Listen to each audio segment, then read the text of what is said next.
तो सभी को हरे कृष्ण राधे राधे। तो आप एक बार ये वीडियो देखें के लिए इंद्रभोग के लिए जो उकसाया तो उसके लिए वो तैयार हो गए, जिसके फलस्वरूप कार्तिकेय का जन्म हुआ। लेकिन वहीं पर हरिदास ठाकुर नाम के कोई भक्त का ये बता रहे हैं उसके बारे में कि हरिदास ठाकुर नाम का भक्त जो है उसके बाद जब वैश्या आई तो वहां पर वो खरे उतरे, वैश्या के साथ में घमंड नहीं किया। यहाँ पर किसके साथ में क्या तुलना कर रहे हैं आप समझ रहे हैं। और दूसरी ओर इनके ही श्रीमद भागवतम के 8-7-33 के तात्पर्य में हो ना, निंदा 262 में तो शिव की जो भी शिव जी का निंदा करता है या फिर शिव जी की आलोचना करता है वह निर्लज्ज है। तो मान लो अपने को निर्लज्ज, 262 में तो कर रहे हो ना निंदा, 262 में तो सुनिए ना आपने कितना घृणित मानसिकता, ब्राह्मणवादी मानसिकता से आक्षेप लगाया। देखिएगा तो आप ये देखिए, मैं आपको सबसे पहले मैं आपको ये बताता हूँ कि ये जो एलिगेशंस जो लग रहे हैं ये ऐसे ही खुद का बनाया हुआ एलिगेशन नहीं था। मैं इसको एक्सप्लेन करूँगा एक्चुअल में क्या था और इसको प्रभुपाद जी का मतलब क्या था उसका, ठीक है।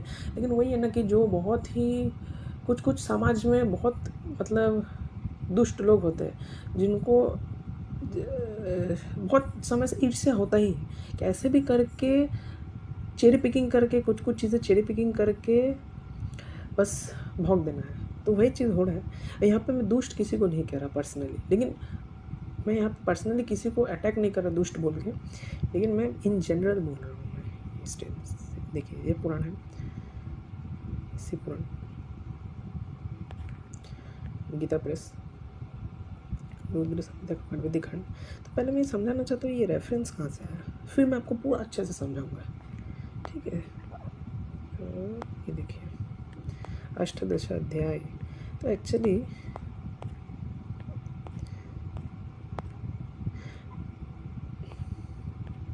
तो इसी समय पार्वती भी 2 सखियों के साथ अनेक प्रकार के पुष्प लेकर शिवजी की पूजा करने के लिए वहाँ पहुँची। लोग पृथ्वी पर जिस प्रकार के महान सौंदर्य का वर्णन करते हुए सब तथा उससे भी अधिक सुंदर उन पार्वती जी में है। उन्होंने ऋतुकालीन सुंदर पुष्पों का धारण किया था। उनकी सुंदरता का वर्णन सैकड़ों वर्षा में भी कैसे किया जा सकता है। जिस समय वे पार्वती शिवजी के समीप पहुंची उस समय शिवजी क्षण भर के लिए ध्यान त्याग कर अवस्थित हो गए। उस समय छिद्र को पाकर काम ने पहले हर्षण नामक बाण से समीपस्थ शंकर को हर्षित कर दिया। हे मुने, उन समस्त पर्वत भी श्रृंगार एक भावों से युक्त होकर मलयानिन के साथ मानो काम की सहायता करने के लिए शिव के निकट सन्निकट गई थी। उस समय कामदेव ने शूलधारी शिव को रुचि उत्पन्न करने के लिए अपने धनुष खींचकर शीघ्र ही बड़े सावधानी से उन पर बाण छोड़ा। एक्चुअली काम जी जो छोड़ रहे हैं ऐसा नहीं कि एक्चुअली शिव जी ने ही आदेश दिया था कि मेरे ऊपर ये करो, शिव जी ने ही आदेश दिया था। इसी के नेक्स्ट चैप्टर में ही बोला गया, ठीक है।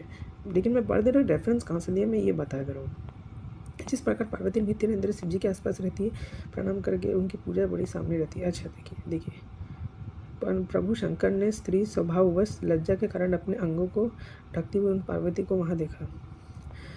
हे मुने, उन पर्वत में पार्वती को ब्रह्मा के द्वारा किए गए वरदान भलीभांति स्मरण प्रभु शिव भी प्रसन्नता उनके अंगों का वर्णन करने लगे। फिर यह मुख है, ये नेत्र है, ये सब आप देख लीजिए। अच्छा, फिर मैं आपको बोलना चाह रहा था कि उनकी इन चेष्टा को देखकर शंकर जी मोह में पड़ गए और तब महान लीला करने वाले महेश्वर ने यह वचन दिया, अब जब इसके दर्शन मात्र से इतना अधिक आनंद प्राप्त हो रहा है तब यदि मैं इसका सामीप्य प्राप्त करूँ तो कितना सुख प्राप्त होगा। इसी प्रकार क्षण भर विचार कर गिरिजा की प्रशंसा करके वे महायोगी बोध युक्त हुए और विरते हो गए। इस प्रकार विचित्र चरित्र हो गया। तो मैं मोह को प्राप्त हो गया, प्रभु तथा ईश्वर होकर भी काम के कारण मैं विकार युक्त हो गया। मैं ईश्वर हूँ और यदि दूसरों के अंग स्पर्श की मेरी इच्छा है तो अन्य अक्षम तथा शूद्र पुरुष क्या क्या अनर्थ नहीं करेंगे। इस प्रकार वैराग्य भाव को प्राप्त करके उन सर्वथा ने पर्यक एवं आसन का परित्याग कर दिया, क्योंकि क्या परमेश्वर पतित हो सकता है, क्योंकि क्या परमेश्वर पतित हो सकता है। अब इसका एक्सप्लेनेशन भी शिव पुराण में दिया गया। तो एक्चुअली यहाँ पे भगवान शिव मतलब सच में कामुक नहीं हुए, मैं आपको बताना चाहता हूँ। तो यहाँ से एक रेफरेंस लिया हमारा, यहाँ से एक रेफरेंस लिया। मैं ये बोलूँ जो रेफरेंस है पूरा स्क्रिप्चरल बेस्ड है, तो यहाँ से एक रेफरेंस दिया। अब इसको समझाया कैसे है, ठीक है, ये है शैव इंटरप्रिटेशन। शैव इंटरप्रिटेशन में यहाँ पे अच्छे से समझा है, जिसको पूरा पढ़ना पढ़ सकते हैं। वास्तव में यहाँ पे पूरा पता चल जाएगा कि जो भगवान शिव जी कामदेव के बाण से विचलित हो गए, तो वास्तव में वही भगवान शिव ने उन्हीं कामदेव को आदेश दिया था। ये भी इसी शिव पुराण में लिखा हुआ, तो आप पढ़ लीजिएगा। तो इतना बात समझ के यहाँ से हमने लिया ये बात, तो हमने अपने हिसाब से बना के नहीं लिया। जो पाखंड फैलाया जा रहा है, जो घृणित मानसिकता, ब्राह्मणवादी मानसिकता द्वारा, जो छुआछूत वाला मानसिकता द्वारा जो आक्षेप लगाया जा रहा है कि ऐसे हमने कहीं से भी रेफरेंस ले लिया, तो यहाँ से हमने रेफरेंस लिया। मैं आपको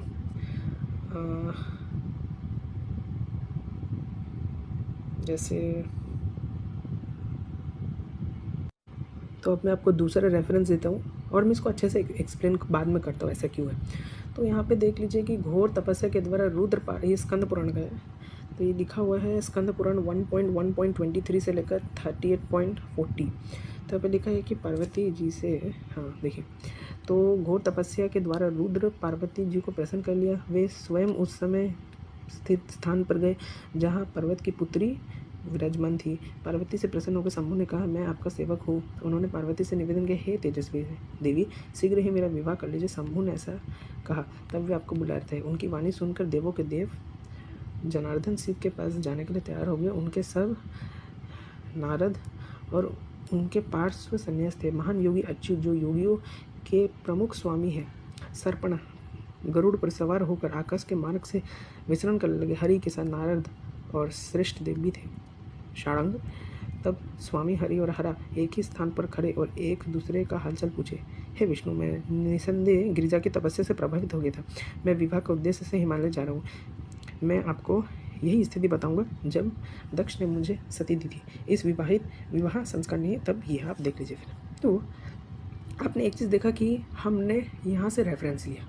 तो ये जो था कि भगवान शिव जी तपस्या कर रहे थे, तो पार्वती माँ जी ने उनको मतलब पार्वती माँ ने उनको मतलब एजिटेट कर दिया, ऐसे इंग्लिश में लिखा हुआ है, तो शिव जी एजिटेट हो गए। ये है रेफरेंस जो है, ठीक है। लेकिन इसका शैव इंटरप्रिटेशन है जो शैव लोग देते हैं। तो शैव इंटरप्रिटेशन भी आप देख सकते हैं, मैं आपको दिखा दे रहा हूँ शैव इंटरप्रिटेशन। तो शैव इंटरप्रिटेशन क्या हो सकता है, मैं अपना वैष्णव इंटरप्रिटेशन बाद में दूंगा, वास्तव में ऐसा नहीं था। तो शैव इंटरप्रिटेशन आप देख लीजिए। तो ये है इसी स्कंद पुराण का, मैंने देखा इसी स्कंद पुराण का 1.34.102 से 206। तो यहाँ पे शैव इंटरप्रिटेशन दे रहा हूँ कि शैव लोग कैसे एक्सप्लेन कर सकते हैं। वास्तव में भगवान शिव जी कामुक नहीं हुए थे, विषय भोग के लिए वो अट्रैक्ट नहीं हुए थे, ठीक है। मैं इसका वैष्णव और प्रभुपाद जी का इंटरप्रिटेशन बताऊँगा, प्रभुपाद जी इसको कैसे इंटरप्रिटेट कर रहे थे, ठीक है। अभी आप देख लीजिए, मैं शैव इंटरप्रिटेशन दे रहा हूँ। तो शैव लोग ये श्लोक दे सकते हैं अगर डिफेंड करने के लिए नॉर्मल स्क्रिप्चुरल बेस में। पार्वती ने कहा, हे भृंगी, ये शब्द मुझसे पक्षपात के कारण कहे गए। हे मूर्ख, तुम शिव के प्रिय हो, इसलिए तुम यह भेदभाव रवैया रखती हो। हे मूर्ख, मैं शिव स्वरूप का ही हूँ, शिव मुझ में स्थायी में से विराजमान है।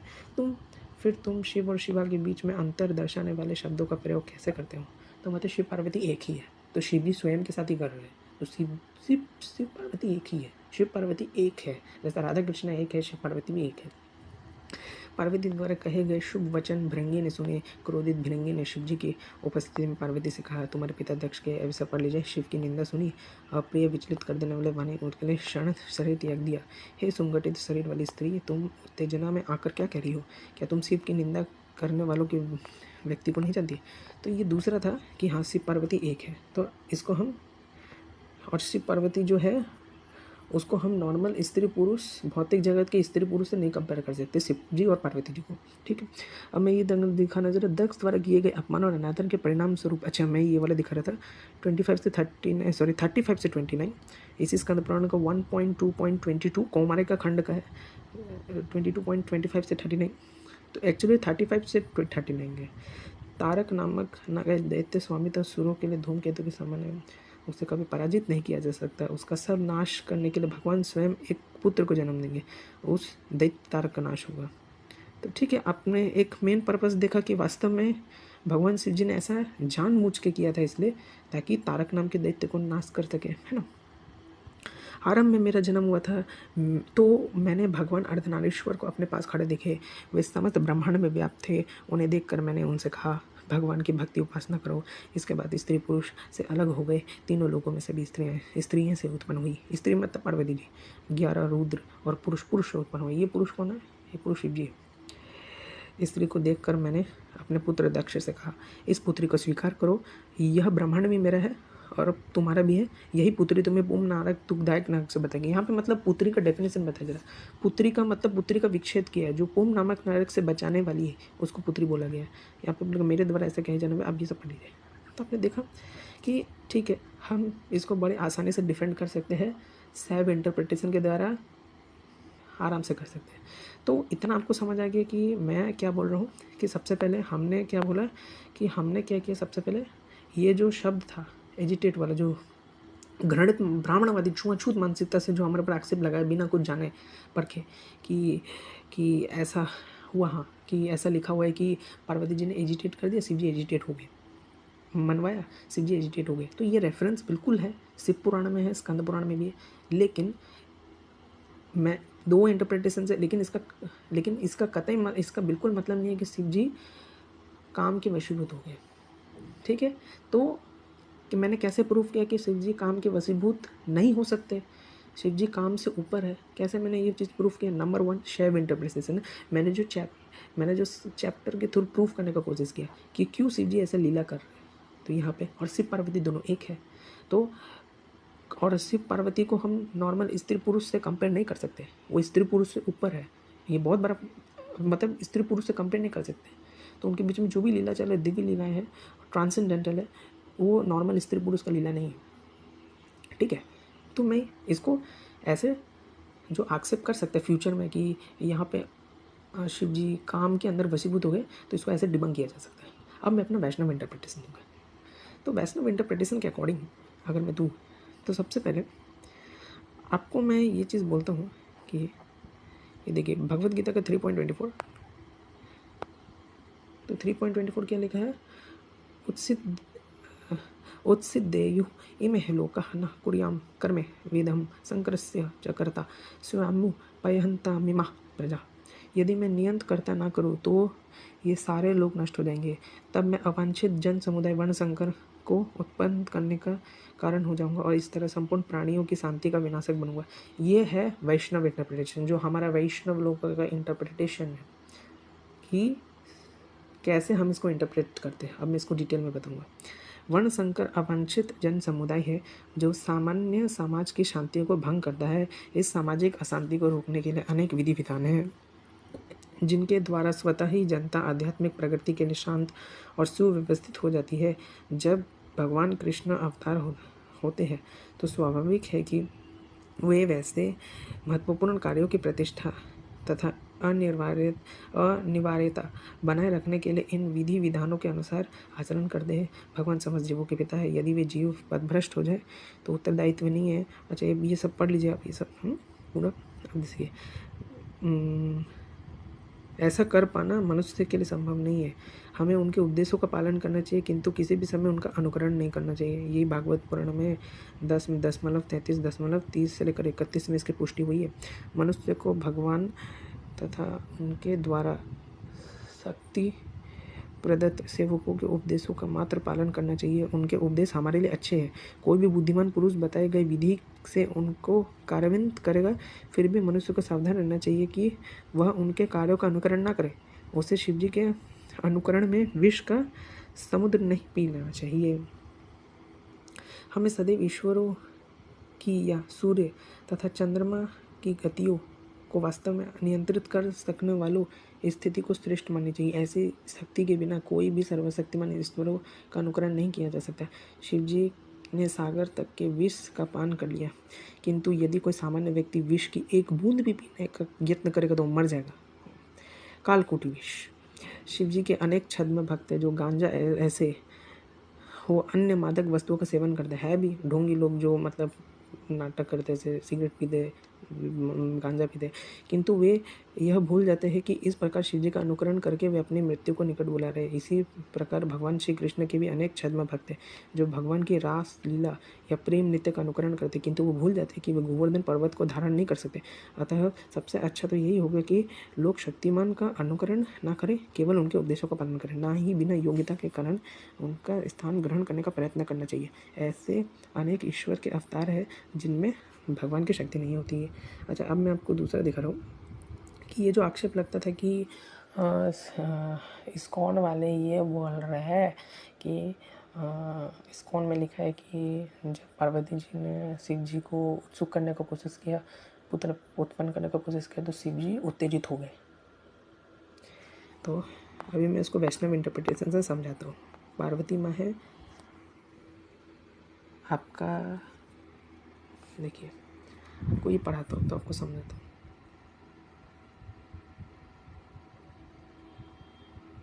Srila Prabhupada said that Lord Shiva doesn't come under Maya like this.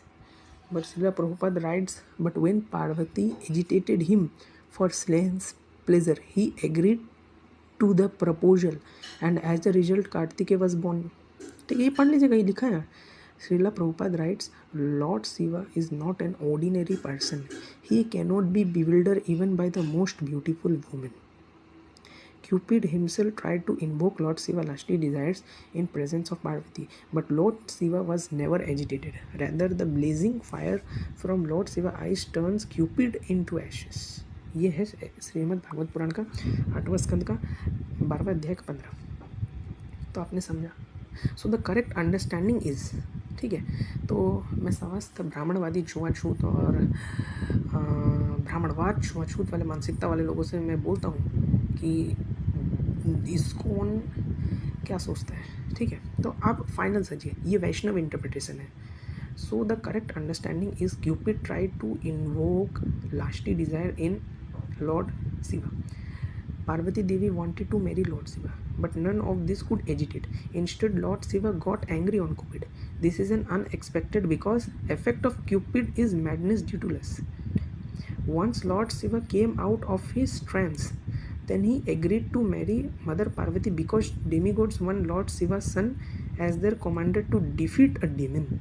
देखा, वही तारकासुर का वध करने के लिए जो मैंने स्कंद पुराण में कौमारिका खंड में बताया था। For this reason and also because Parvati in his associate Lord Shiva agreed for his proposal. पहला रीज़न ये था, लस्ट रीज़न नहीं था, पहला रीज़न ये था। It is something like we feel hunger, we are controlled by hunger, we are forced to eat. Lord Shiva isn't controlled by hunger, but he still eats for sake of others. Lord Shiva doesn't have enjoying mentality like conditioned souls, but he still agrees to act within material modes of for sake of other living entities. तो समस्त पाखंडियों से मेरा निवेदन है कि ये पढ़ें, क्योंकि आप लोग अपना ब्राह्मणवाद छुआछूत वाला फिलॉसफी तो हमने, मतलब ये जो नहीं फिलॉसफी नहीं, मेंटेलिटी से थोड़ा ऊपर उठे, ब्राह्मणवाद मेंटेलिटी से छुआछूत मेंटेलिटी से ऊपर उठे, उसको समझे। यह साफ साफ है कि it is something like we feel hungry, we are controlled by hunger, we are forced to eat. Lord Shiva isn't controlled by hunger, but he still eats for sake of others. Lord Shiva doesn't have enjoying mentality like conditioned souls, but he still agrees to act within material modes for sake of other living entities. This is what is meant when Srila Prabhupada say he agreed to the proposal. This is the main difference between Lord Shiva and Lord Vishnu. Lord Vishnu never come within the material modes of nature. He is always transcendental to modes of material nature. While Lord Shiva, even though he is transcendental, still agrees, chooses to come under modes of material nature, but not with enjoying mentality or due to ignorance. He is always rightly situated in his original position. तो ये है वैष्णवों का interpretation, ठीक है। Condition souls are in deep ignorance and have no knowledge about their original position. Also, sense pleasure doesn't always imply, हाँ ठीक है, sense pleasure can be even, देखिए condition souls are in deep ignorance. Obviously हम लोग condition souls से, मैं deep ignorance में था, और अभी भी हूँ, सब लोग डीप इग्नोरेंस में, हम लोग बद्ध जीवात्मा है, and have no knowledge about their original positions.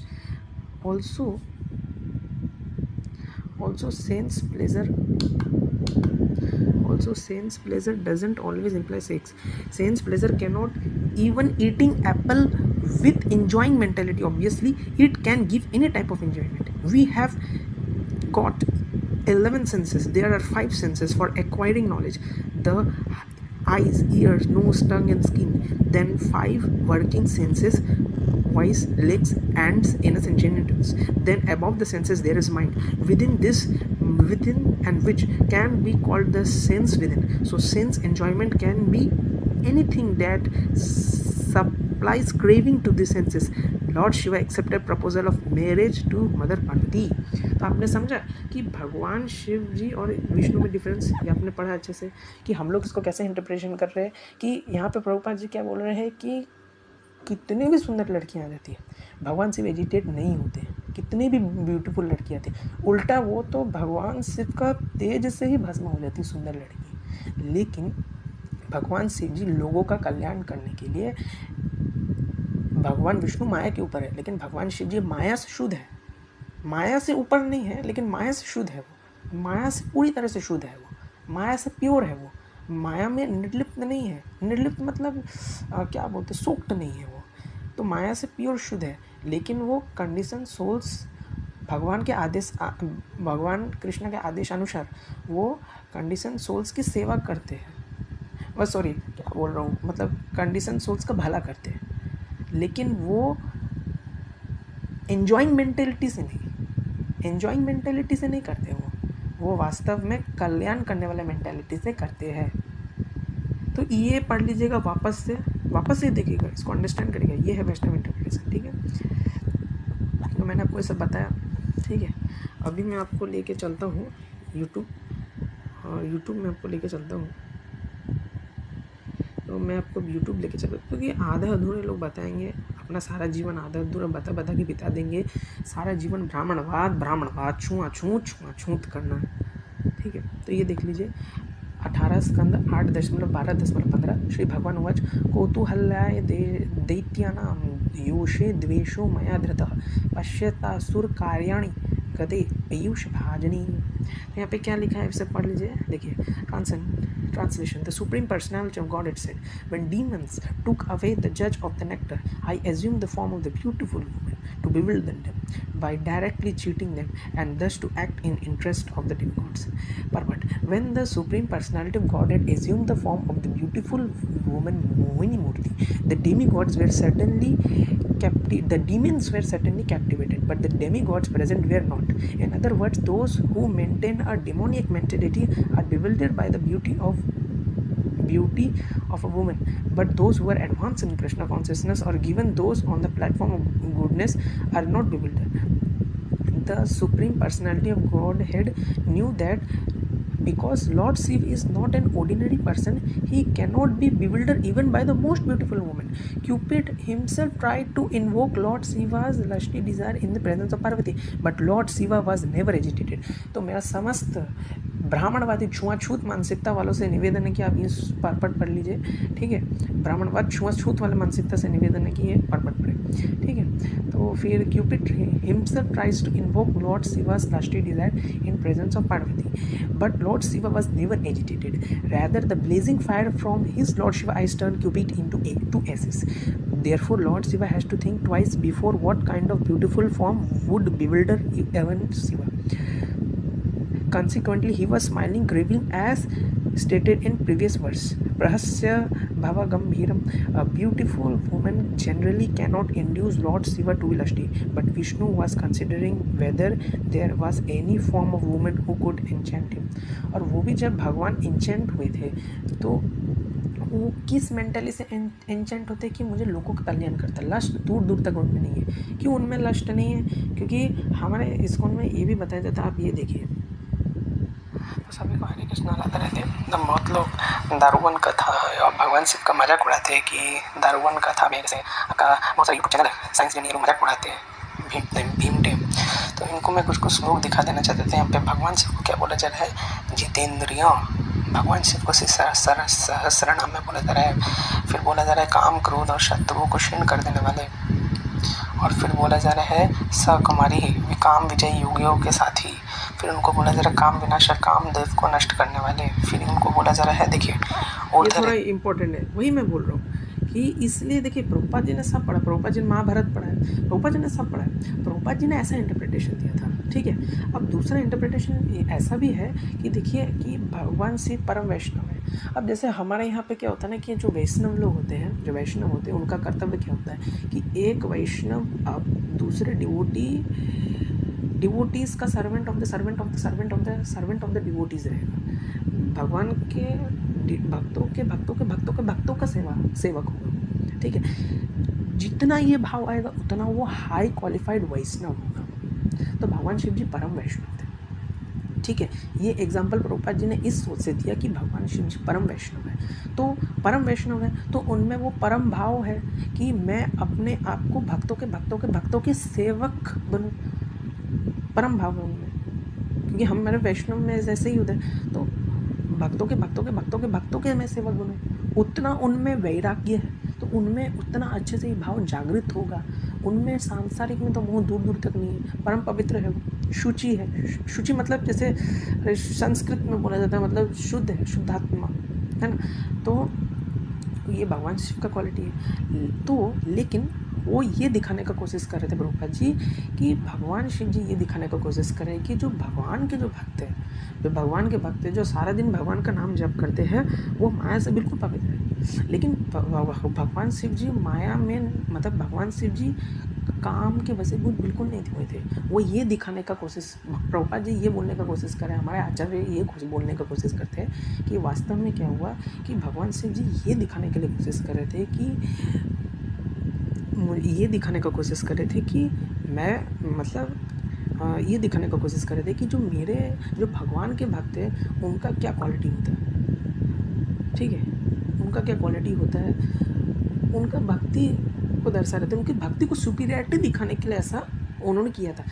हालांकि वो काम से बिल्कुल वशीभूत नहीं थे, ये मैं आपको बोलना चाह रहा हूँ। तो ये इसलिए लिखा। और ये कंपेयरिंग करके क्यों लिखा? कंपेयरिंग करके इसलिए लिखा क्योंकि एक वैष्णव में वैराग्य भाव बहुत होते हैं, तो वो अपने आप को भक्तों के अधीन दिखाएगा, ठीक है। तो वैसे शिव जी में भी वही भाव था कि भगवान के जो बड़े बड़े भक्त थे, हरिदास ठाकुर, ये सब बड़े बड़े भक्त थे, तो भगवान शिव जी भी अपने आप को भक्तों के भक्त बने, तो भक्तों के भक्त बने।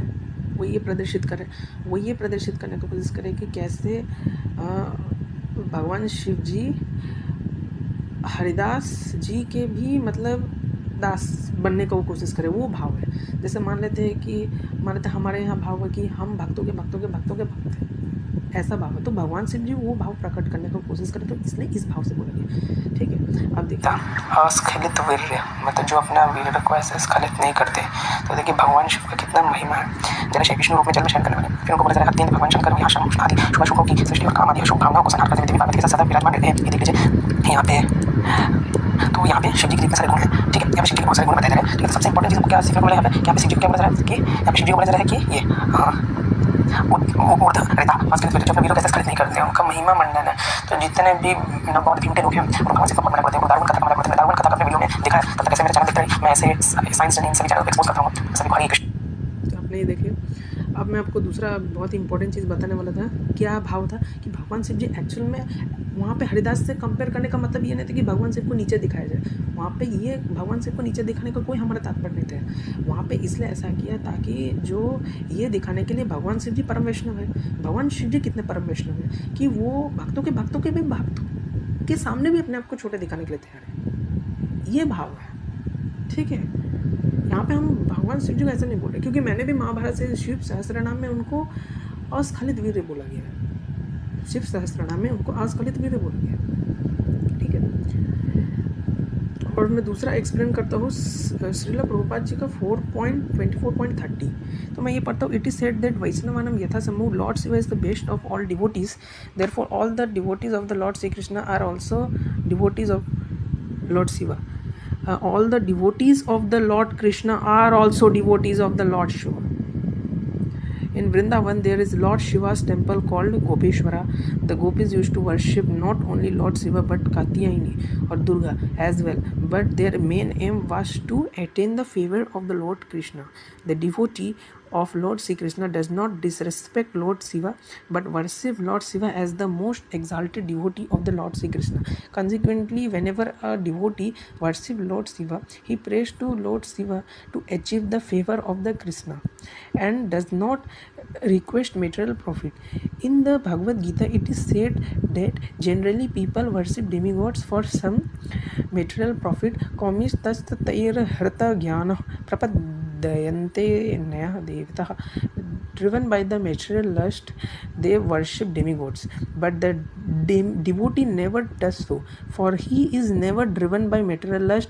There is difference between the devotee respect for Lord Shiva and an asura's respect for him. Asuras worship Lord Shiva for take some benediction from him, misuse the benediction, and ultimately is killed by the Supreme Personality of Godhead, who awards him liberation. Because Lord Shiva is great devotee of the Supreme Personality of Godhead, he loves all the devotees of the Supreme Lord. Lord Shiva told the Prachetas that because they were devotees of the Lord, he loved them very much. ठीक है? Lord Shiva was not kind of merciful to the Prachetas. Anyone who is a devotee of Supreme Personality of Godhead is very dear to Lord Shiva. तो मेरा समस्त ब्राह्मणवादी छुआछूत मानसिकता वालों से निवेदन है कि अगली बार अगर इस्कॉन के खिलाफ कुछ भी कान सुन लेना, जो भी सुन रहे हैं, अगर अगले बार इस्कॉन के खिलाफ कुछ भी ऐसा अगर प्रोपेगेंडा, घिनौना प्रोपेगेंडा फैलाने की कोशिश किया, मैं यहाँ से कोलकाता हाई कोर्ट में जाकर कंप्लेन कर दूंगा, ये ऐवान के खिलाफ कंप्लेन कर दूंगा अगर पॉसिबल रहा। मेरे को ज़्यादा दिक्कत नहीं होगा, मैं कंप्लेन भी कर दूँगा। ठीक है, ये वार्निंग है। तुम वैष्णव सिद्धांत में अपना ब्राह्मणवाद छुआछूत वाला मानसिकता नहीं घुसा सकते। ये जो हो रहा है ना, अगर तुमको विरोध करना है तो सारे वैष्णव संप्रदायों को विरोध करो, कि वो सब भी भेद मानते हैं। ठीक है, तो पाखंड फैलाने की इतनी जरूरत नहीं है। अगर ये एवन मेरा सुन रहे हैं तो मेरा बात ठीक है, मैं हाई कोर्ट में कंप्लेन कर दूँगा, हाई कोर्ट में केस कर दूँगा। मुझे ज़्यादा टाइम भी नहीं लगेगा। अगर मैं 1 महीने के अंदर कुछ भी अगर ऐसा कुछ देखा, मैंने कुछ अगर ऐसा अब इसको उनके खिलाफ हो गया, ठीक है। But Lord Shiva is a great devotee of the Supreme Personality of Godhead. He loves all the devotees of the Supreme Lord. But Lord Shiva told the Prachetas that because they were devotees of the Lord, he loved them very much. Lord Shiva was not kind and merciful only to the Prachetas. Anyone who is the devotees of the Supreme Personality of Godhead is very dear to Lord Shiva. देख लीजिए, बहुत साफ साफ बोल दिया गया है। Not only are the devotees dear to Lord Shiva, but he respects them as much as who award because him liberation, as much as who award him liberation। मतलब कितना बड़ा बात बोल दिया गया कि अगर हमको भौतिक जगत से निकलना है तो हमको भगवान शिव की कृपा चाहिए, क्योंकि भगवान शिव की कृपा के बिना हम भौतिक जगत से नहीं निकल पाएंगे। तो आध्यात्मिक जगत में कृष्ण का नित्य सेवा करने के लिए कैसे पहुँचेंगे? Because Lord Shiva is a great devotee of the Supreme Personality of Godhead, he loves all the devotees of the Supreme Lord. Lord Shiva told Prachetas that because they were devotees of the Lord, he loves them very much. Lord Shiva was not kind and merciful only to the Prachetas. Anyone who is a devotee of the Supreme Personality of Godhead is very dear to Lord Shiva. Not only are the devotees dear to the Lord Shiva, but he respects them as much as he respects the Supreme Personality of Godhead. Similarly, devotees of the Lord Shiva who worship Lord Shiva as the most dear devotees of the Lord Krishna, they do not worship him as the separate personality of Godhead. It is stated in the list of Nam Aparad as it is the this chanting of the this are the same. The devotees must know that the Lord Vishnu is the Supreme Personality of Godhead and the Lord Shiva is his devotee. The devotees should be offer respect on the level of Supreme Personality of Godhead, and sometimes even more respect. Even indeed Lord Ram, the Supreme Personality of Godhead himself, sometimes worship Lord Shiva. Is that if the devotee is worshipped by the Lord, why should the Lord devotee should not be worshipped by other devotees on the same level with the Lord? This is the conclusion. From this it appears that the Lord Shiva blesses the Asuras simply for the sake of formality. Actually he loves one who is devoted to the Supreme Personality of Godhead. तो आपने देखा कि प्रभुपाद जी साफ साफ कह रहे हैं कि all the devotees of the Lord Krishna are also the devotees of the Lord Shiva। कितनी बड़ी बात है, कितना बड़ा बात है ये, मतलब कितना बड़ा बात है। अब ये खोलिए कि जो भगवान श्री कृष्ण के जितने भी भक्त हैं वास्तव में वो शिव जी के भी भक्त हैं। ठीक है, शिव जी के भी भक्त हैं, ठीक है। तो मैंने अच्छे से समझा है कि कैसे पाखंड फैलाया जाता है, 2-4 लाइन को कैसे चालाकी से ब्राह्मणवाद छुआछूत वाला मानसिकता से फैलाया जाता है, और यूट्यूब में ब्राह्मणवाद छुआछूत वाला मानसिकता से वीडियो बनाया जाता है, फिर ब्राह्मणवाद छुआछूत मानसिकता से लोगों को भ्रमित किया जाता है, फिर ब्राह्मणवाद छुआछूत मानसिकता से दलितों के ऊपर ये लोग अत्याचार करते हैं, और ऐसे ही कर करके ये लोग अपना ब्राह्मणवाद छुआछूत मानसिकता संपूर्ण भारत में फैला के भारत को नष्ट करते हैं, संस्कृति को खत्म करने की कोशिश करते हैं, ठीक है।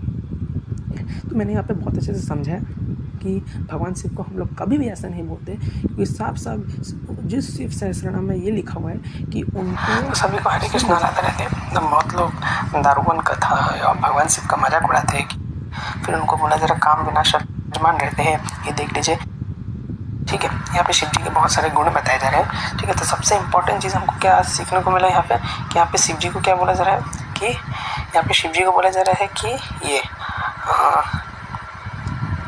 ऊर्ध रहता हंस जो अपने सुन लिया, ठीक है।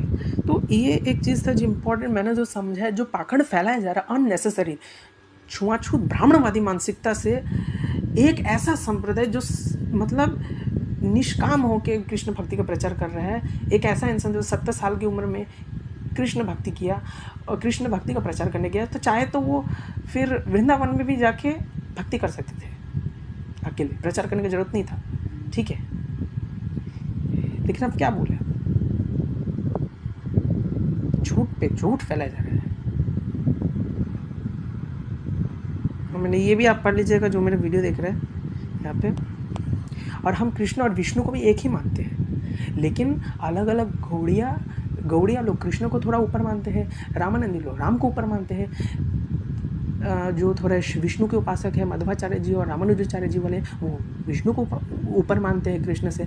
लेकिन मूल रूप से Ram is equal to Krishna is equal to is equal to Narasimha. Ram Krishna के बराबर है, कृष्ण विष्णु के बराबर है, विष्णु राम के बराबर है, नरसिंह सब बराबर है एक दूसरे के, ठीक है। लेकिन हमारे नज़रिए में हम कृष्ण को ऊपर देखते हैं, कृष्ण उपासक हमारे में प्रमुख जाता है, बस ये कारण है, हम कृष्ण को ऊपर मानते हैं, ठीक है। ये कारण है हमारे यहाँ कृष्ण मेन डोमिनेंट है, ईस्ट, इसलिए किसी के यहाँ विष्णु डोमिनेंट होता है, किसी का राम डोमिनेंट होता है, राम सीता डोमिनेंट होता है, लेकिन हमारे यहाँ राधा कृष्ण डोमिनेंट है, इसलिए हम राधा कृष्ण को सुप्रीम मानते हैं, बस वो हमारे नज़रिए में। और बाकी आपके खुद के आचार्य जो है वो भी मतलब आपके आचार्य तो कृष्ण में भेद कर रहे हैं, ये मैं तो मतलब छोड़ ही दीजिए, हम विष्णु और कृष्ण में बात करें, वो तो कृष्ण में भेद कर रहे हैं। फिर पढ़ के बता दे रहा हूँ, द्वारका में भगवान, ये मधुसूदन सरस्वती जी बोल रहे हैं, द्वारका में भगवान की लीला राजस है, मतलब द्वारकाधीश भगवान श्री कृष्ण, उनको राजस बोल दिया उनकी लीलाओं को, ठीक है। अब वृंदावन भगवान की नित्य है और वहाँ लीला में शुद्ध शत्रु विराजमान है, देख लीजिए, ठीक है। तो कितना पाखंड फैलाया जा रहा है। तो मैंने आपने समरी किया, मैंने आपको हर चीज़ बताया। इसको कभी भी इस मेंटेलिटी हम लोग नहीं प्रमोट करते कि हरिदास ठाकुर को हम लोग ऊपर उठा रहे हैं, भगवान शिव को नीचे दिखा रहे हैं, नहीं। तो फिर और मैं आपको ये भी बोल देना चाहता हूँ कि मैंने अभी जो पाखंडी वर्ड यूज़ किया था वो इन जनरल वर्ड यूज़ किया था, मैंने किसी को इंटेंशनली बोलने की कोशिश नहीं किया। क्या पता इनका कोई भरोसा है, मेरा कल को कोई ऑडियो काट के कुछ भी गलत मतलब निकाल दिया, तो इनका कोई भरोसा नहीं है, ठीक है। और इनका सुनते तो मैंने आपको अच्छे से एक्सप्लेन किया। Then in criticizing you are calling Shiva a person of sensual pleasures, right? Let me tell you, Shrimad Bhagavatam में है या फिर शिव जी की आलोचना करता है वह निर्लज्ज है, तो मान लो अपने को निर्लज्ज। 262 में तो कर रहे हो ना निंदा, 262 में तो शिव जी को इंद्रिय विषय वाला बता रहे हैं ना। मैं बताता हूँ कि श्रीमद् भागवतम में इनके क्या लिखा हुआ है, ये इनका श्रीमद् भागवतम देख रहे हैं आप। तो आपने देख लिया कि कितना आधा अधूरा बात करते, लेकिन प्रभुपाद जी ने ये वो श्रीमद् भागवतम छोड़, ये कौन सा देखिए मैं पढ़ के बताता हूँ क्या लिखा हुआ है शिव जी। 262 में तो कर रहे हो ना निंदा, 262 में तो शिव जी को इंद्रिय विषय वाला बता रहे हैं ना। मैं बताता हूँ कि श्रीमद् भागवतम में इनके क्या लिखा हुआ है, ये इनका श्रीमद् भागवतम देखिए, ये अष्टम स्कंद है, लेकिन इनसे थोड़ा सा अगर कष्ट हो, अगर इनको थोड़ा सा अगर ये तकलीफ़ करें, तो ये वाला 8.12.5 भी देख लेते तो नहीं बताएंगे, क्योंकि इनका प्रोपेगेंडा यहाँ पे धाराशाही हो जाएगा पूरा, ब्राह्मणवाद छुआछूत का प्रोपेगेंडा। तो लेकिन ये लोग ब्राह्मणवाद मानसिकता से, छुआछूत मानसिकता से ऐसे ही करते रहेंगे। अब देखिए ये तो मैंने ये चीज़ में बड़ा अच्छे से एक्सप्लेन किया गया है कि भगवद गीता 262 में एक्चुअल में उसका बोलने का क्या मतलब था। ठीक है। तो उसको यहाँ पे अच्छे से प्रभुपाद जी ने अच्छे से एक्सप्लेन किया और मैंने पूरा डिटेल में एकदम एक्सप्लेन किया है कि एक्चुअली में क्या था, वैष्णव लोगों का पर्सपेक्टिव क्या था। और वो जो बात उठाया था वो भी स्क्रिप्चर से ही उठाया था, स्क्रिप्चर से ही उठाया था, कोई मन से नहीं बोल दिया था। ठीक है, ये लोग पाखंड फैला रहे हैं इतना, देख लीजिए। मैं पढ़ के बताता हूँ क्या लिखा हुआ है शिव जी के बारे में। यहाँ पर लिखा है, जो लोग काम तथा क्रोध के वशीभूत है वे शिव जी की महिमा का अनुमान नहीं लगा सकते। कौन नहीं लगा सकता शिव जी की महिमा का अनुमान? जो लोग काम तथा क्रोध से वशीभूत है, जिनका पद सदैव दिव्य है। शिव जी का पद सदैव दिव्य है। काम इच्छाओं से संबंधित सारे कार्यों में शिव जी आत्मा नाम के आदर्श है। यहाँ पर श्री प्रभुपाद जी क्या लिख रहे हैं, क्या बोल रहे हैं भागवतम में? अतएव सामान्य व्यक्तियों को शिव जी तथा उनके कार्यकलापों को समझने का प्रयत्न नहीं करना चाहिए। तुम सामान्य लोग हो, तुम लोग कभी नहीं समझ पाओगे शिव जी की महिमा को, शास्त्रों को। बुद्धि जब म्लेच्छ से भरी हुई है, म्लेच्छ बुद्धि वाले कैसे समझ पाएंगे शिव? देखिए ये इतना मतलब घातक आदमी, ये मतलब इतना घातक, मतलब इतना घिनौना मानसिकता से आक्षेप लगाया जा रहा है कि ऐसा है। मैंने आपको एक्सप्लेन कर दिया और आप देखिए कैसे ब्रेन वॉश करने का तरीका है। फिर ये लोग डिबेट के लिए बोलेंगे, लेकिन डिबेट करने जाएंगे इतना चीज़ अगर इन लोगों को एक्सप्लेन करेंगे तो एक्सप्लेन नहीं करने देंगे, टोकेंगे। क्यों एक्सप्लेन नहीं करने देंगे? एक्सप्लेन करने देंगे तो फिर ये लोग अपना घिनौना मानसिकता वाला प्रोपेगेंडा कैसे फैलाएंगे? बाद में प्रोपेगेंडा नहीं फैला पाएंगे। तो वही देख लीजिए की महिमा को बात बात पर शिव जी की निंदा करना, दूध दही और लस्सी और छाछ बना करके लोगों को पिलाना। देखिए ये जो दूध दही और छाछ है, ठीक है, तो अगर आप ये, तो मुझे ये समझाओ कि तुम तो ब्रह्म संहिता के बारे में उल्टा पुल्टा बोल रहे हो, ठीक है ना? तो तुम आप एक काम करिए कि देखिए आप कि यहाँ पे क्या लिखा है, देयर इज़ नो स्क्रिप्चर। ये देखिए क्या लिखा है कि सिद्धांतो शास्त्रों नहीं ब्रह्म संहिता रे साम गोविंदो महिमा ज्ञानेरा परम करण। तो आप ये देखिए ना, परम कारण है ना। तो ये एक बार देखना चाहिए कि there is no scripture equal to Brahma Samhita. तो ये महाप्रभु बोल रहे हैं, ठीक है। तो महाप्रभु को बोलिए ना पहले, महाप्रभु ने ऐसा क्यों बोला कि ब्रह्म संहिता ही सबसे इम्पोर्टेंट स्क्रिप्चर है? उन्होंने एक जगह ये भी बोला है कि एक ब्रह्म संहिता पढ़ने से, एक ब्रह्म संहिता पढ़ोगे और एक श्रीमद् भागवत पढ़ोगे तो दोनों का फल बराबर होगा। ये भी महाप्रभु ने बोला है, ठीक है, ठीक है, ये भी महाप्रभु जी ने बोला है। तो पहले महाप्रभु से आप बोलिए महाप्रभु ने ऐसा क्यों बोला, फिर आप इसको उनको बोलिए, ठीक है।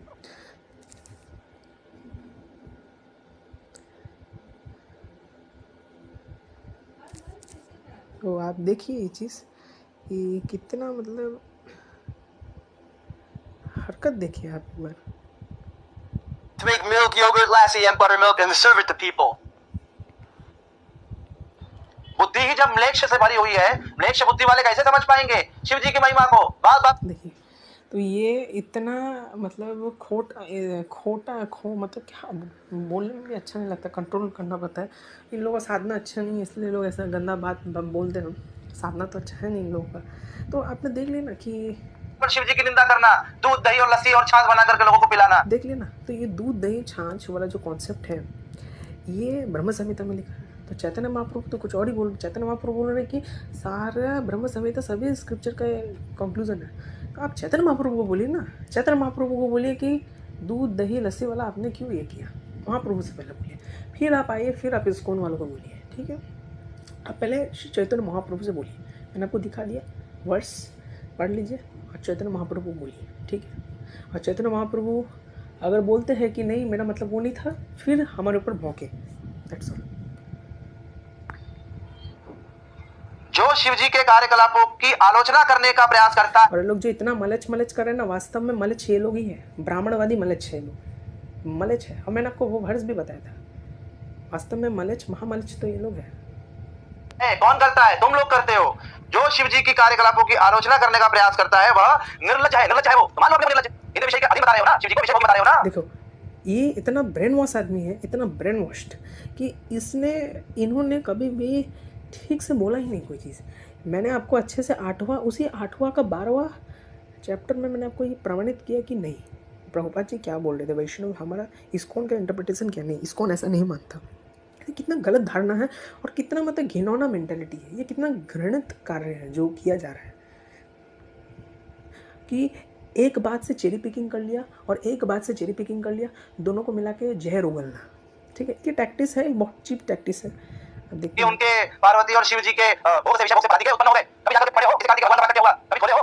हाँ, अब कभी मैंने जानते आपको नहीं, अच्छे समझे से नहीं, बस एक्सप्लेन आ कर करके दिया, आप अपना देख लीजिएगा। भाषण जाना शुरू। और बोली वाली जनता बेचारी जो जानते हैं ये लोग, अच्छी तरह जानते हैं कि वो लोग खोल कर तो पढ़ेंगे नहीं कभी, वो लोग केवल कहते हैं सामने वाला जो बोल रहा है उसको मान लो, चेक मत करो, कोई ये भी फिर चेक मत फालतू करो। फालतू बात कर रहे हैं, अब देखिए। भाई छोटी सी छोटी चीज को चेक करते हो, ठोक पीट कर देखते हो, ये तो शास्त्र है, ये तो आपकी जिंदगी में जाते हो बहुत ऊंचाई की ओर ले जाएगा, तो ले जाएगा। आप लोग भी इनके बात में आकर के जो शिव जी को विषय भोगी मान रहा है, उनकी भगवत गीता को एक्सेप्ट कर रहा है, वो भी जाएगा नरक, समझे? अब अपने देश नहीं सुरक्षित नरक तो महसूस तुम नहीं कर लोग सकता। जाओगे। आगे ये कह रहा है कि अब हिंदू जो है अपने देश में असुरक्षित है, क्यों? आवाज बंद करने की वजह से, शिवाजी नारायण द्विवेदी की वजह से। अरे तेरी केवल जबान बोबड़ी हो गई है बोबड़ा, कि तेरा खाली कान बोबड़ा हो गया, साथ में आंखें भी बोबड़ी हो गई है क्या? कि बोबड़ा तुझे दिख नहीं रहा है कि वहां पर धक्का मुक्की कौन कर रहा है, कैमरा छीनने का प्रयास कौन कर रहा है, कौन प्रबंध कर रहा है? विनम्रता पूर्वक देखिए सिंपल सा चीज़ है कि अगर लेक्चर चल रहा है तो कोई इंसान आके प्रश्न पूछता है, और आपको पता है कि इस्कॉन में ऐसे बहुत सारे भक्त हैं जो अपने फिलोसफी के बारे में इतना अच्छे से नहीं जानते। बहुत सारे टाइप के भक्त हैं। हम भी देखो, हमको भी 4 साल मुझे भी हुआ, तो मुझे भी इतना अच्छा नॉलेज नहीं है। मुझे जितना अच्छा नॉलेज है, मैंने जहाँ तक अपने आचार्यों की बात सुनी, मेरे आचार्य ने जो जो वर्ड्स दिया है, मैं आपके साथ वो सब वर्ड्स शेयर कर रहा हूँ, ठीक है? तो मैं वही आपको वर्ड्स बोल रहा हूँ जो मेरे आचार्यों ने, मेरे आचार्य बोल रहे हैं, ठीक है? तो ये लोग क्या है ना कि ये लोग ऐसे ही करते हैं कि भोले भाले लोगों के पास चले गए उनको। अब सामने वाले इंसान को तो गुस्सा आएगा ही ना कि तुम उसके कितना अपमान कर रहे हो, तुम उसके सिद्धांत का अपमान कर रहे हो, तुम इतना अपमान कर रहे हो। शर्म नहीं आता कि तुमको अंदर से कि 1 इंसान, एक पाखंडी आदमी इसको चला जाता है और फिर वहाँ पे लोगों को भ्रमित करने का कोशिश करता है। हाँ हैं, शर्म वरम नहीं है क्या कुछ? मतलब शर्म किसी को नहीं है क्या? मतलब इतना मतलब इतना बेकार स्थिति हो गया है। अब सामने वाला इतना इंसान तो कैमरा छीनेगा ही। आप बिना परमिशन के जा रहे हो, और बिना परमिशन के जा रहा है कोई इंसान, बिना परमिशन के जा रहा है, पूछ रहा है, और पता भी है कि इसको में से बहुत सारे फॉलोवर्स इतने सिद्धांत में अच्छे होते ही नहीं, उनको सिर्फ भक्ति करना होता है, ठीक है? और ये जो झाड़ू वाला एग्जाम्पल है ना, उनका भाव ऐसा नहीं था, ठीक है ना? ये जानबूझ के गलत मतलब निकाला जाता है, ठीक है ना, ताकि प्रोपेगेंडा आगे फैला सके। और ये जो चीज़ें हैं साफ साफ दिख रहा है कि वो भक्त शांति से कीर्तन करके चले गए, ठीक है? फालतू फालतू चीज़ नहीं सुनते, यही समझदारी दिखाता है, ठीक है? अभी मैं आपको एक चीज़ दिखाता ने वहां पर अपनी केवल बात रखी और अपनी बात पूछी, केवल वो प्रश्न का उत्तर दे देते। वहां से लेक्चर छोड़कर जाना स्वीकार कर लिया कि हम लेक्चर नहीं देंगे, वहां से जाना स्वीकार कर लिया, लेकिन केवल इतना स्वीकार नहीं किया कि हाँ भाई हम शिव की निंदा नहीं करेंगे, हम शिव और कृष्ण में भेद नहीं करेंगे। ये तो आपको महाप्रभु से बोलिए ना, आप मध्वाचार्य से बोलिए कि वो शिव और विष्णु में भेद क्यों मान रहे हैं, फिर आप इसको बोलिए। मेरा ये रिक्वेस्ट है। ये मानने बजाय ये लोग वहां से लेक्चर बंद करके चले गए। और तेरी बात माने हम, ना तेरा कोई पता है ना कोई तेरा ठिकाना है, निर्भर होकर तेरा सिद्धि करने वाला तो बोल रहा, तेरी बात क्यों माने? हम बात उसकी मानेंगे ना जो वहां पर खड़ा था, जो वहां पर उपस्थित था, आंखों देखा हाल, चश्मे दवा, उनकी बात मानेंगे ना। देखो क्या कह रहे हैं, कैमरामैन तो मारा था, दूसरे से मारे थे कैमरामैन के दूसरे वगैरह मारे थे सबके सामने, हमने वीडियो कराया और वो सारे चिपक पड़े भाई में कैमरामैन पे, कैमरामैन का। चलिए, हम भी मानते हैं कि एग्रेशन नहीं होना चाहिए, ठीक है, लेकिन आप कब तक एग्रेशन करोगे? किसी का आप पर्सनल अटैक करोगे तो गुस्सा आएगा ही नहीं एक इंसान को, ठीक है? मानते हैं कि गुस्सा नहीं होना चाहिए, ठीक है, मानते हैं, लेकिन ये अल्टीमेट पाखंडी तो किसको, मैं मतलब अल्टीमेट गलती तो इसी का ही है। सब बीच बचाव हो गया, वो तो मतलब हाथापाई कर रहे थे, अकेले लड़के को भगा रहे थे, बता। अरे एक अकेला ही सब पे भारी पड़ गया, अरे एक अकेला ही सब पे भारी पड़ गया, क्योंकि सब जुटते थे वो, क्योंकि सब जुटते थे वो, एक अकेला सच्चा था ना, पाखंडी तो है ही। तो एक आपने दिखा दिया ना कि एक किसी का दिखा दिया। अभी मैं आपको दिखाता हूँ कि असली पाखंडी जाहिल कौन है। देखिए, ये जो इतना गंदा प्रोपेगेंडा जो फैल रहा है ना, मैं आपको बता रहा हूँ। देखिए, आपके घर के बगल में जब पॉर्न इंडस्ट्री खुल जाएगी तब आपको पता चले पॉर्न इंडस्ट्री भी वहीं पर ज्यादा डेवलप है। आपके घर के बगल में जब पॉर्न इंडस्ट्री खुल जाएगी तब आपको पता चले पॉर्न इंडस्ट्री भी वहीं पर ज्यादा डेवलप है। आपके घर के बगल में जब पॉर्न इंडस्ट्री खुल जाएगी तब आपको पता चले पॉर्न इंडस्ट्री भी वहीं पर ज्यादा डेवलप है। आपने देख लिया ना कि एक इंसान इतना घटिया वर्ड शब्द यूज़ करता है, एक इंसान इतना घटिया शब्द यूज़ कर सकता है। मतलब आप वो इंसान क्या बोला जाए, मतलब शब्द ही नहीं है। अभी बोल दो तो फिर अच्छा नहीं लगेगा, ठीक है? मतलब 2-4 क्लिप काट के अच्छा था ना, पाखंडी तो है ही। तो एक अकेला तुम सब पर भारी पड़ गया, बिना हाथ उठाए, बिना अपशब्द कहे। अपशब्द तुम कह रहे हो, धक्का मुक्की तुम कर रहे हो, छीना झपटी तुम कर रहे हो, वो केवल अपने आप को बचाने के लिए अपना मोबाइल। अरे तो तुम बाबा गंवारों की तरह आ जाओगे बिना कुछ पूछे डिबेट करना अगर चाहते हो तो जो करना चाह रहे हो, जो तैयार हो उसको बोलो ना। बचाने के लिए सिर्फ दूर हटाए। तुम खुद आ जा रहे हो, लोगों को बोल रहे हो। कृष्ण जो है ऐसे वैसे बड़े प्रेम से जो हंसकर मुस्कुराकर बता रहे थे, बाद में उनका दिखा क्या कर रहे हैं, और जब पब्लिक में तब क्या कर रहे हैं, हरे कृष्ण हरे कृष्ण कृष्ण कृष्ण हरे हरे। यहाँ पर रूप अलग, वहां पर रूप अलग। क्या दृश्य हमको दिख नहीं रहा है? क्या दृश्य जनता को दिख रहा है? जो ब्रेनलेस हो गए हैं ना, वो तेरी बात को ब्लाइंडली मान रहे हैं, लेकिन आंखों देखा नहीं मान रहे हैं, प्रत्यक्ष मान रहे हैं। अरे तुम पहले देखो तुम कितने बड़े ब्रेनलेस हो कि मैं तुमको इतना समझाया और मैंने सब समझाया कि ये कैसे कितना कोई चीज़ को कैसे चेरी पिकिंग कर रहा है, दो चीज़ों को कितना गलत मतलब जोड़ दे रहा है अपने घृणित घटिया मानसिकता से। ठीक है ना तो अनुमान मान रहे हैं, किसी भी प्रमाण को नहीं मान रहे, लेकिन वहां पर जो उपस्थित है वो तो बता रहे हैं ना वास्तविकता में क्या हुआ है। ठीक है अब इसके बाद ठीक है जो है वो है, तो आपने देख लिया ना कि मैं फिर सुना दे रहा हूँ। आपके घर के बगल में जब पॉर्न इंडस्ट्री खुल जाएगी तब आपको पता चले पॉर्न इंडस्ट्री आप देख लीजिए कि कौन कितना ये है, तो देख लीजिए भी वहीं पर ज्यादा डेवलप है। तो इससे यही पता चलता है कि आप देखिए कितना एक इंसान इतना घटिया शब्द यूज़ कर सकता है एक संस्था के लिए। मैं शब्द ही नहीं है, एक संप्रदाय के लिए कोई कैसे इतना घटिया शब्द यूज़ कर सकता है? मुझे जवाब चाहिए इस चीज़ का, इतना घटिया शब्द है? आपके घर के बगल में जब पॉर्न इंडस्ट्री खुल जाएगी तब आपको पता चले पॉर्न इंडस्ट्री भी वहीं पर ज्यादा डेवलप है। आपके घर के बगल में जब पॉर्न इंडस्ट्री खुल जाएगी तब आपको पता चले पॉर्न इंडस्ट्री भी वहीं पर ज्यादा डेवलप है। आपके घर के बगल में जब पॉर्न इंडस्ट्री खुल जाएगी तब आपको पता चले पॉर्न इंडस्ट्री। तो देख लेना, तो इससे क्या प्रमाणित होता है कि आप खुद देखिए कि ये इंसान कितना क्या साधना कर रहा है, जो एक ऐसा गाली दे सकता है, इतना गंदा गंदा गाली, ये शब्द मतलब डैश इंडस्ट्री इतना गंदा गंदा गाली दे रहा है। अभी मैं तुमको क्या बोलूँ, तुम्हारे ही लोग टकला टकला करके बोल रहे थे हमारे लोगों को, और कितना बहन का गाली दिया, एक मतलब स्त्री के जनेंद्रियाँ यूनी से कनेक्ट करके गाली दिया जा रहा है। मतलब मैं दिखा भी नहीं सकता, इतना गंदा गंदा गाली दिया जा रहा है। वो नहीं दिखाएगा, ये देख लीजिए, खुद देखिए ना, देखिए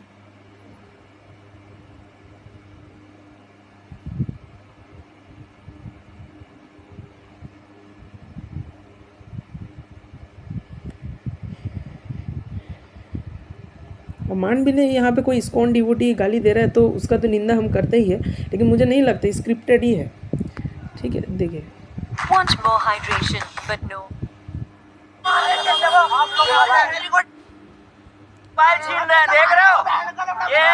देख लेना, ठीक है आ जाओ। देख लो,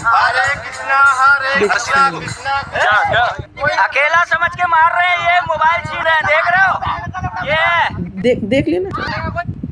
ये कौन के उसका अकेले को मार रहा, तुम चुप रहो, सारे देख रहे हैं, सारे के सारे हैं। ठीक है बात कर रहे हैं, ये वाला को क्या ये वाला कहां गए हो, बीच में देखो ये अरे बहन के लोग मार रहे हैं, आप लोग देख लेना, सारे देख रहे हैं, सारे के सारे हैं। ठीक है बात कर रहे हैं, ये वाला को क्या ये वाला कहां गए हो, बीच में देखो ये अरे बहन के लोग मार रहे हैं, आप लोग देख लेना कैसे एक स्त्री का मतलब क्या बोलूँ, एक बहन को लेकर गाली दे रहे हैं, स्त्री को लेकर गाली दे रहे हैं, और ये जो बोल रहे हैं क्यों नहीं देखा जा रहा है? आपके घर के बगल में जब आपके घर के बगल में जब पॉर्न इंडस्ट्री खुल जाएगी तो इससे क्या पता चलता क्या साधना कर रहे हैं? ये तो खोखलापा ही दर्शाता है, मतलब जितना साधना कर रहा है सब बेकार है, ये तो खोखलापा ही दर्शाता है ना, ये खोखलापा दर्शाता है, ये खोखलापा ही तो दर्शाता है। इसमें क्या सीखा, ये दर्शाता है कि ये जिन लोगों के साथ मिलता जुलता है, ये परवरिश दर्शा रहा है कि इसको जैसा परवरिश मिला है वो परवरिश दर्शा रहा है। कितना घृणित मानसिकता है, ये जो घृणित मानसिकता ना, ये कहाँ से आया है, ये कुछ बोलने का ज़रूरत नहीं है, क्योंकि जैसा संस्कार बोया गया है वैसे संस्कार मिल रहे हैं इसको, वैसे ही बोल रहा है ये। ठीक है, तो ये एक संस्था को ऐसा बोला जा रहा है। अब देखिए तब आपको पता चले पॉर्न इंडस्ट्री भी वहीं पर ज़्यादा डेवलप है। शब्द ही नहीं है बस। ठीक है, बस लास्ट में मैं एक ही चीज़ बोलूँगा, ठीक है ना, इस वीडियो में जो है, ये जो वीडियो जो बन रहा है, इसमें ना मैं किसी संप्रदाय के खिलाफ हूँ, ना मैं किसी के खिलाफ हूँ, ना मैं किसी आचार्य के खिलाफ हूँ, लेकिन जो हमारे इस्कॉन के खिलाफ झूठा आक्षेप लग रहा है, बेफालतू प्रोपेगेंडा जो फैलाया जा रहा है, वो मैं उसके खिलाफ वीडियो बनाया। और जो इस्कॉन में जो भी हर चीज़ें जो वीडियो बनता है कि हम ये क्यों नहीं मानते, हमारा ऐसा क्यों ऐसा क्यों, जितना हो सके मैंने बहुत अच्छे से एक्सप्लेन करने का पूरा कोशिश किया है, इसलिए वीडियो काफ़ी लंबा मैंने बनाया था। आप ये भी सुन लीजिए थोड़ा सा लास्ट में। तो अभी मैं प्रमाणित हो गया है कि असली मलेच्छ महामलेच्छ कौन है, ठीक है। हमारे ब्राह्मण धर्म के जितने भी शास्त्र है उन सभी का उद्देश्य सुनिए या व्यक्त नहीं होते, क्योंकि आत्मा का स्वरूप तो गुरु के साथ से देखिए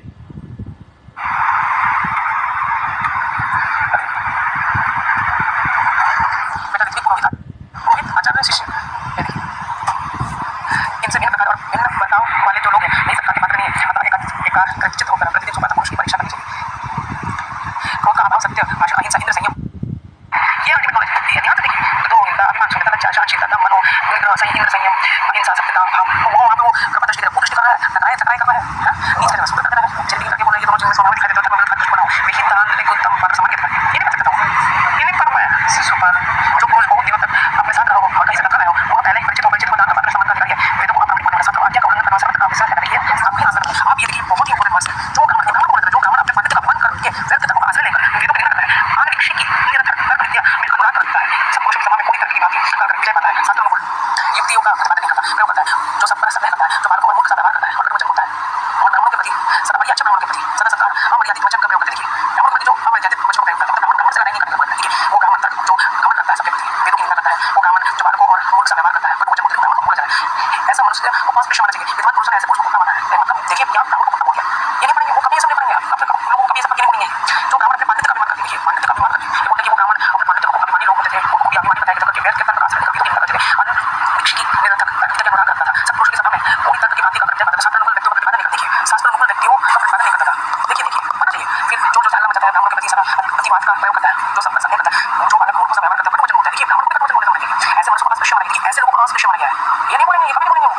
विद्वान पुरुष ने ऐसे पुरुष को कुत्ता माना है, ये तो कुत्ता माना है, कुत्ता बोल गया, इतना मतलब इंसल्ट। अगर सूत्र भी अगर कोई अधिकारी हो, सूत्र को कैसे नहीं बोला, इससे बड़ा चुप कैसे बोला, कुत्ता बोल गया, इतना इंसल्ट है, मतलब पशुओं में कुत्ता माना है। आप एक को रखे के लिए निकल निकल आता है, उसी प्रकार को बहस करके शास्त्रों का खंडन करने के लिए इधर उधर दौड़ता फिरता है, ऐसा व्यक्ति दान का पात्र नहीं है, शत्रु को कैसे नहीं बोला जाता। तो ब्राह्मण को कुत्ता बोल दिया, ये कितना बड़ा इंसल्ट है, मतलब पशुओं में डाल दिया उसको, मतलब कुत्ता माना है।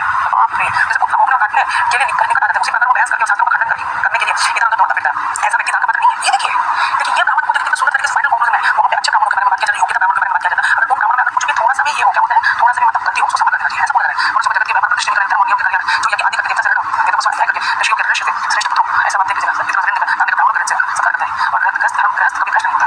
ये नहीं पढ़ेगा वो। आपने देख लिया कि वास्तव में महामलेच्छ और महामलेच्छ कौन है, ठीक है। हरे कृष्ण। आप ये भी देख लीजिएगा। और ऐसे जो भी ये लोग इस्कॉन पे डाउट करते रहेंगे, मैं इनकी फ़िलॉसफी में कुछ नहीं बोलूँगा।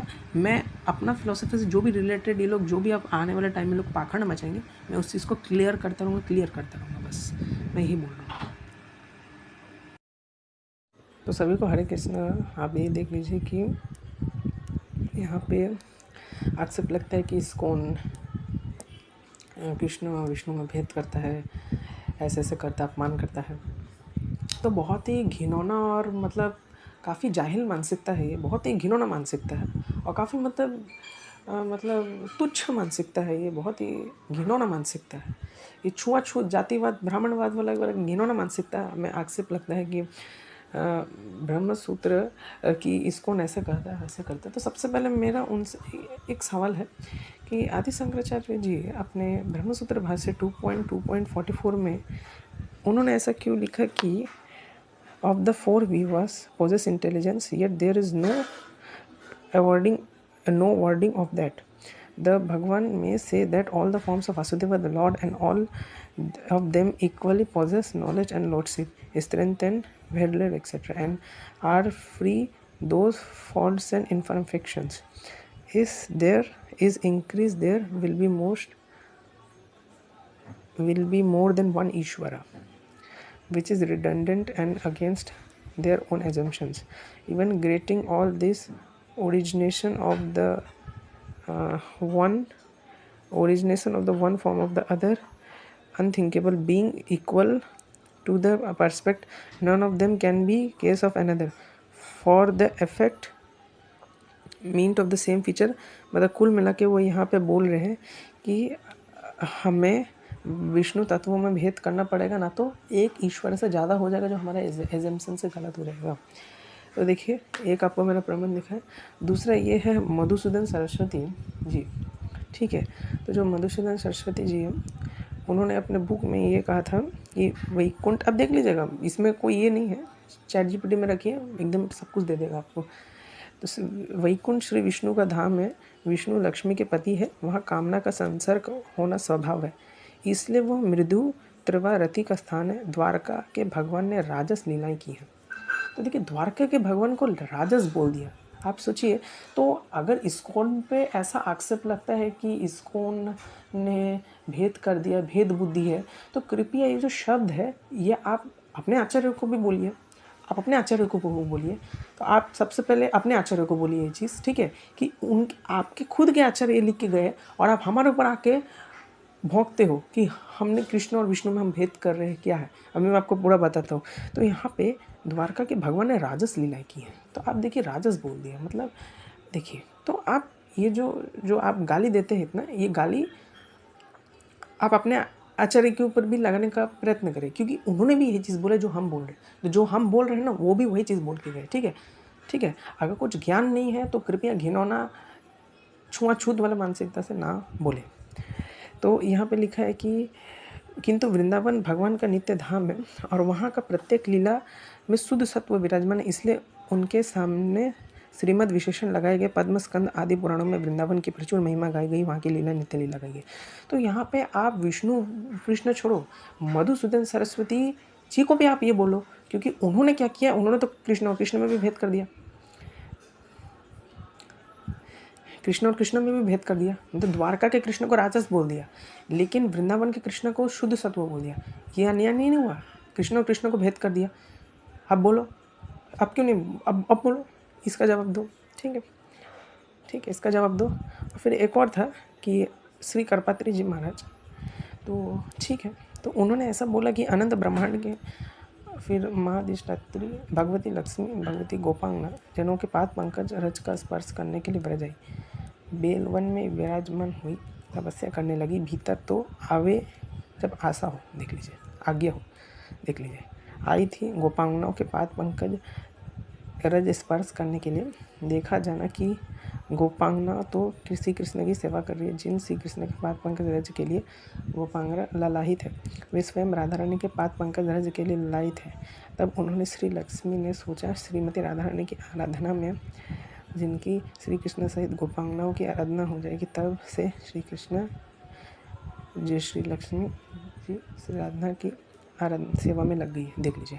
तो यहाँ पे क्यों भेद किया जा रहा है, लक्ष्मी और राधा में क्यों भेद, कौन भेद कर रहा है, करपात्री जी भेद कर रहे हैं, ठीक है, और आप हमको बोलते हो, ठीक है।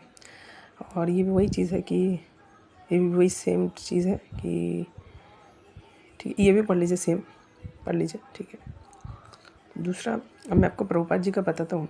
तो Prabhupada, Vishnu and Krishna are same, Vishnu and Krishna are the same, Krishna is Vishnu tattva, so Vishnu and Krishna there is no difference, they are same. तो आपको खुशी हो गया कि हम लोग भी विष्णु और कृष्ण को सेम मानते हैं, लेकिन तत्व के आधार में, माधुर्य भाव के आधार में, भक्ति भाव के अनुसार हम वहाँ भेद हो जाता है। तो अगर आप हमारे ऊपर भौंक रहे हो तो आपको इन तीनों आचार्यों के ऊपर भी बोलना पड़ेगा, ठीक है। तो आप पहले इन तीनों आचार्यों को बोलिए, इन तीनों आचार्यों ने ऐसे किए, फिर हमारे पर भौंकिए, ठीक है। तो आप लोगों के अंदर जो इतना खोखलापन है, कुछ जानते नहीं है, इतना जो खोखलापन है, तो ये जो खोखलापन है, ये जो खोखलापन जो है, पहले आप अपना खोखलापन का इलाज करिए, ठीक है, अपने दिमाग का इलाज करिए, फिर जाके बोलिए। तो इसका मुझे जवाब चाहिए, ठीक है, चैलेंज है, ओपन चैलेंज, इसका मुझे जवाब चाहिए, ऐसा क्यों लिखा है, ठीक है, ऐसा क्यों लिखा है, ठीक है। हम भी कृष्ण और विष्णु को एकदम एक मानते हैं, बिल्कुल एक मानते हैं। हम भी राम, कृष्ण और जितने भी समस्त विष्णु तत्व हैं, नृसिंह देव हो गए, राम हो गए, कृष्ण हो गए, राम को भी हम पूर्ण ब्रह्म मानते हैं, कृष्ण को भी हम पूर्ण ब्रह्म मानते हैं, नारायण को भी पूर्ण ब्रह्म मानते हैं, Narayan is equal to Krishna is equal to Ram, हम ये मानते हैं। तो आप मधुसूदन सरस्वती जी, आप जो इस्कॉन को गाली दे रहे हैं, तो आप ये तीन आचार्यों को भी गाली दीजिए, दैट्स ऑल, मेरा ये मानना है, क्योंकि इन्होंने भी बोला है, ठीक है। तो फालतू फालतू बातें मत करिए, खोखलापन मत दिखाइए, ठीक है।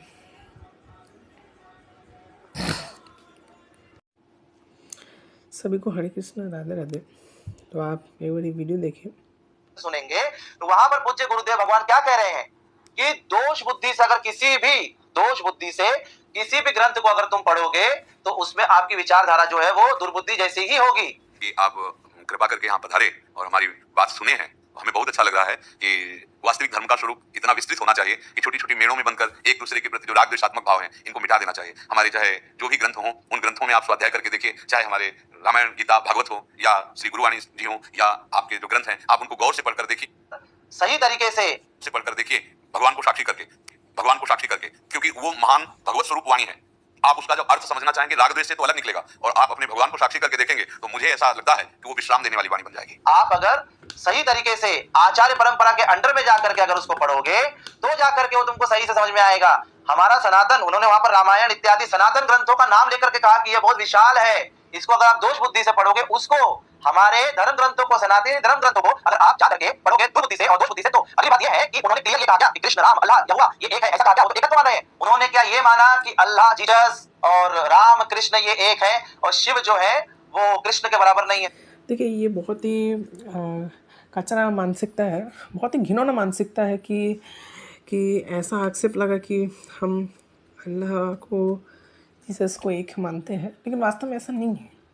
देखिए, ये लोग क्या है ना कि अपना प्रोपेगेंडा फैलाएंगे, जिसमें ये हमेशा ये लोग ऐसे ही करेंगे कि बिना कुछ जाने, बिना कुछ ठीक से जाने बोलने आ जाते बस। तो आज मैं आपको बताऊंगा ऐसा क्यों है।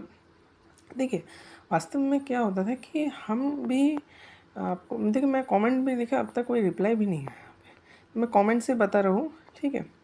तो हम भी अल्लाह को काल्पनिक मानते हैं, अर्थात हम भी अल्लाह को कोई मान्यता नहीं देते। अब अल्लाह को हम लोग मान्यता क्यों नहीं देते हैं?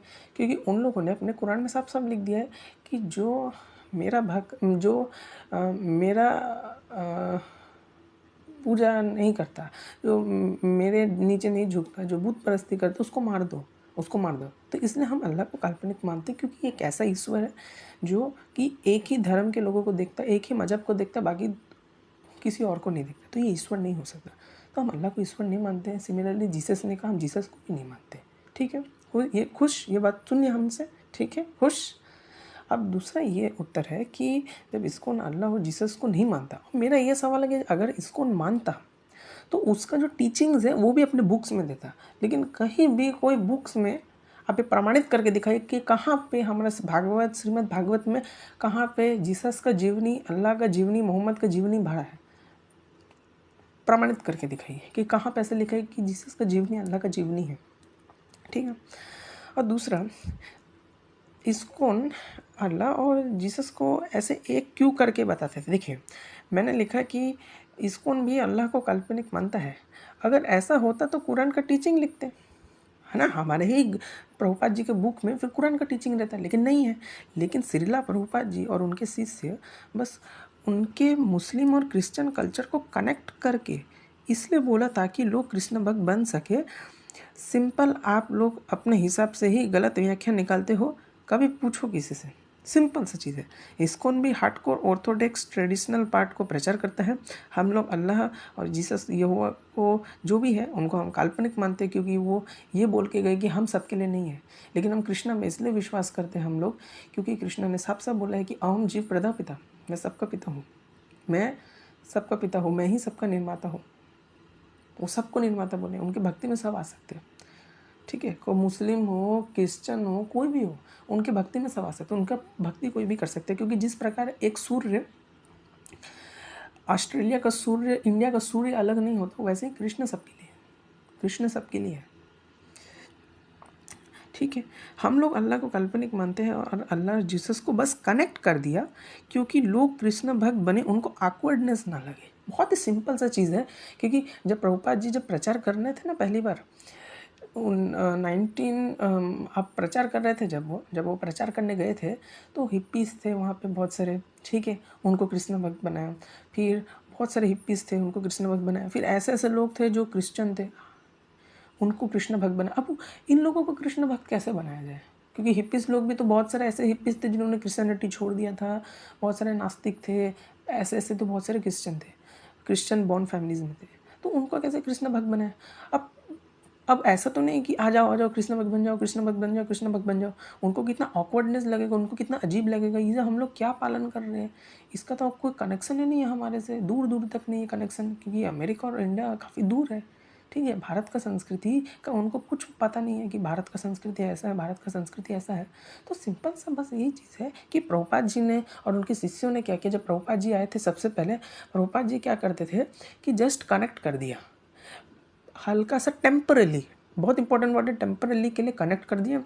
जो इसको जो आपके जैसे जीसस है तो जीसस को हल्का सा कनेक्ट कर दिया कृष्ण से, ताकि जब वो लोग कृष्ण भक्ति करें तो उनको ऑकवर्डनेस ना लगे। प्रभुपाद जी क्या करते थे कि जितने भी आपके क्रिश्चियन होते थे, इतने सारे क्रिश्चियन हिंदू धर्म को कैसे अपनाए, इतने सारे क्रिश्चियन कृष्ण भक्त कैसे बने, सनातन वैदिक हिंदू धर्म सनातन धर्म को कैसे अपनाया, इतने सारे क्रिश्चियनों ने भर भर के आज क्रिश्चियनों ने अपनाया हिंदू धर्म को कैसे अपनाए। प्रभुपाद जी क्या करते थे उस समय, कैसे कनेक्ट करते थे टेम्परली। प्रभुपाद जी क्या करते थे, एक जगह कृष्ण का मूर्ति रखते थे और उसके जस्ट अपोजिट जीसस का रखते थे, हल्का सा छोटा सा। तो उस समय लोगों को बोलते थे कि अगर तुम उस समय कनेक्ट करने के लिए लोगों को ऐसा बोला जाता था कि अगर तुमको कृष्ण का सेवा करना है, अगर तुमको जीसस का सेवा करना है तो तुम कृष्ण का भी करना पड़ेगा। तो क्रिश्चियन लोगों को ऐसे बोलते थे, तो धीरे धीरे क्रिश्चियन लोगों में कनेक्टिविटी आ गया और वो लोगों ने क्रिश्चियनिटी को पूरी तरह से छोड़ दिया। और जब वो दीक्षित हुए फिर उनका क्रिश्चियनिटी से दूर दूर तक कोई लेना देना नहीं था।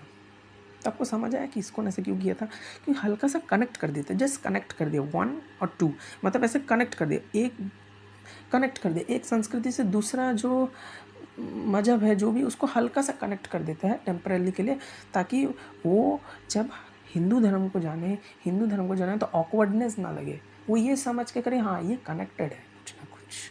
तो ये चीज़ मेन था जो इस्कॉन करता था। वास्तव में इस्कॉन का कोई मान्य नहीं है, लेकिन अगर आप आह्वान का सुनेंगे, जो सिर्फ जहर उगलता रहता है, जो सारा जीवन जहर उगल के छुआछूत फैला दिया सारा जीवन भर, ब्राह्मणवाद फैला दिया जिसने सारा जीवन भर, अब वो क्या करता है ना कि वो कभी भी सच नहीं बताएगा। वो जब भी डिबेट करेगा, अभी मैं इतना कुछ अगर उसको डिबेट में समझाता ना, वो 10 बात करते मेरे से, वो मुझे बोलने नहीं देते, क्योंकि पता है कि उसका प्रोपेगेंडा फिर खत्म हो जाएगा, उसको उनके खिलाफ प्रोपेगेंडा नहीं फैला पाएगा, वो उसको उनके खिलाफ जहर नहीं उगल पाएगा, उसको उनके खिलाफ उल्टी नहीं कर पाएगा। ठीक है, तो ये कारण है कि इस्कॉन ऐसा क्यों करता था। इस्कॉन वो भी टेम्परली कनेक्ट कर देते थे। प्रभुपाद जी क्या करते थे कि टेम्परली कनेक्ट कर देते थे, ताकि जब वो हिंदुइज़्म एक्सेप्ट करे तो उसको कोई ऑकवर्डनेस ना लगे। आप समझो कि जिसने जन्म से, जिसको हिंदू का ह तक नहीं पता, सनातन का स तक नहीं पता, जिसको कृष्ण का क तक नहीं पता, वो कैसे अचानक से हिंदू धर्म अपना सकता है, कृष्ण भक्त बन सकता है, वैष्णविज्म अपना सकता है? बिल्कुल नहीं अपना सकता। आप उससे ये आशा करोगे कि चलो भगवत गीता भागवतम पढ़ो, नहीं। तो इसलिए हम लोग बाइबल से कनेक्ट कर देते थे टेम्परली, ताकि वो लोग जो कृष्ण भक्त बने तो उनको ऑकवर्डनेस ना लगे। सिंपल, इतना सा बात समझ लेते तो बहुत अच्छा रहता है। ठीक है, तो और मैंने वही बोला कि हम लोग अल्लाह को काल्पनिक मानते हैं और अल्लाह और जीसस से बस कनेक्ट कर दिया, क्योंकि लोग कृष्ण भक्त बने, उनको ऑकवर्डनेस ना लगे। ठीक है, अब मैंने इनको दूसरा रिप्लाई दिया तो किसी में हिम्मत नहीं हुआ अब तक रिप्लाई देने का। तो देखिए, अब मैंने, आप आगे देखिए, दुर्गा और गणपति और इत्यादि भगवान जो है कृष्ण के बराबर नहीं, ऐसा माना, ऐसा तुम लोग मानते हो ना। देखो, हम लोग नहीं मानते, ये बोलने से नहीं होगा कि हम लोग मानते। देखिए, ये जो जहर उगल दिया कि तुम लोग नहीं मानते, तुम लोग नहीं मानते, तुम लोग नहीं मानते, ये हम लोग नहीं किए है, ये हम लोग नहीं किए है। ठीक है, अगर आपको बोलना है तो जाके मध्वाचार्य जी से बात करें, रामानुजाचार्य जी से बात करें, निम्बार्काचार्य जी से बात करें, महाप्रभु से बात करें, और महाप्रभु को ये भी बोलिए क्यों आपने चैतन्य चरितमृत में ऐसा लिखा कि अकेले कृष्ण ईश्वर आर्षम भृत्य, कि ओनली कृष्ण भगवान परे है, बाकी सब उनके दास है। ऐसा क्यों बोला? आपको पहले चैतन्य महाप्रभु को बोलना चाहिए, जाके मध्वाचार्य जी को बोलिए कि उन्होंने हरिहर अभेद क्यों नहीं माना, जाके उनको बोलिए कि उन्होंने गणपत्य शिव दुर्गा कृष्ण को एक क्यों नहीं माना, फिर जाके हमारे ऊपर भौंकिए, भौ हमारे ऊपर मत करिए डायरेक्ट। ठीक है, हमारे ऊपर मत करिए। ठीक है, तो जाके सबसे पहले मध्वाचार्य जी को बोलिए, चैतन्य महाप्रभु को बोलिए, उनको बोलिए, जाके उनको बोलिए कि उन्होंने ऐसा सिद्धांत क्यों दिया। अगर तुम जहर फैलाने ही है तो बोलो हम पूरे वैष्णव के खिलाफ है, बोलते क्यों नहीं हो जहर, क्योंकि तुम्हारा मन तो वैसा ही हो गया कि वैष्णव के खिलाफ बोलना है, तो बोलो कि इस्कॉन ऐसा करते हैं। और हमारे फिलोसफी के अकॉर्डिंग भी महाविष्णु सदाशिव एक है, जो संकर्षण से उत्पन्न हुए हैं। हमारे फिलोसफी के अकॉर्डिंग महाविष्णु सदाशिव एक है, ठीक है। ना तुमको पंचरात्र का कोई ज्ञान है, ना आपको पंचरात्र का कुछ ज्ञान है, ठीक है। तो अगर आपको बोलना है तो मेरा पहला सवाल है कि आप महाप्रभु को जाके बोलिए, आप महाप्रभु को जाके बोलिए, फिर आप मध्वाचार्य जी को बोलिए। और हमारे फिलोसफी के अकॉर्डिंग हम महाविष्णु सदाशिव को एक ही मानते हैं, एकदम एक ही मानते हैं, ठीक है। नहीं पता हो तो जहर मत बोलिए। कि महाराज जी मानते, महाराज जी तो वहां पर ये बता रहे हैं कि सब जगह एकत्व है, सब ब्रह्म है, वो लीला कर रहा है, ब्रह्म की सच्चाई बताने का प्रयास कर रहे हैं, ना कि अल्लाह और कृष्ण और कुरान का ईश्वर और हमारा सनातनी ईश्वर को एक करने का बता। देखिए ये एक करने का, ये कितना घिनौना मानसिकता है। ये मानसिकता बहुत ही घिनौना है, बहुत ही घिनौना और गंदा मानसिकता है कि बार बार बिना सत्य को जाने हुए बार बार, ये एक टैक्टिस है, ये जहर फैलाने का एक टैक्टिस है, एक प्रैक्टिस है कि ये जहर फैलाने का तरीका हम सत्य नहीं जानेंगे। ऐसा क्यों किया? प्रभुपाद जी ने साफ साफ बोल दिया कि वेद, उपनिषद, पुराण, ये सब इटर्नल स्क्रिप्चर्स है, ये इटर्नल है, ठीक है, ये इटर्नल है, ठीक है। अगर ऐसा होता तो हमारे टीचिंग्स में भी, फिर हमारा भगवद गीता, हमारे भागवतम में भी उनका गुणगान रहता, लेकिन एकदम नहीं है गुणगान। उनका भी टीचिंग रहता, उनका भी जीवनी, मोहम्मद का जीवनी घुसा देते हमारे गीता में, लेकिन क्यों नहीं घुसाया? नहीं घुसाया। हमारे यहाँ सिर्फ कृष्ण का ही है। अगर इतना डाउट हो रहा तो हमारे यहाँ देखो, हमने तो आज तक, हमको कोई क्रिश्चियनिटी, इस्लाम के टीचिंग्स कभी नहीं बोला, उनका भी टीचिंग्स पढ़ो, कभी नहीं बोला हमको। हम सिंपल कृष्ण भक्त हैं। वो तुम करते हो, हरे कृष्णा के साथ में अल्लाह का कीर्तन तुम जोड़ते हो, ना कि हम जोड़ते हैं। देखिए यहाँ पे फिर जहर, घिनौना, घृणित, बहुत ही घटिया मानसिकता है, काफ़ी घटिया मानसिकता, सुधारना पड़ेगा। देखिए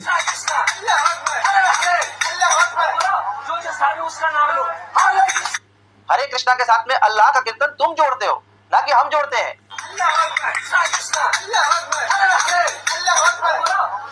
उसका नाम लो, उसका नाम में कोई जबरदस्ती नहीं, जो उसका नाम लो, उसका नाम में कोई जबरदस्ती नहीं।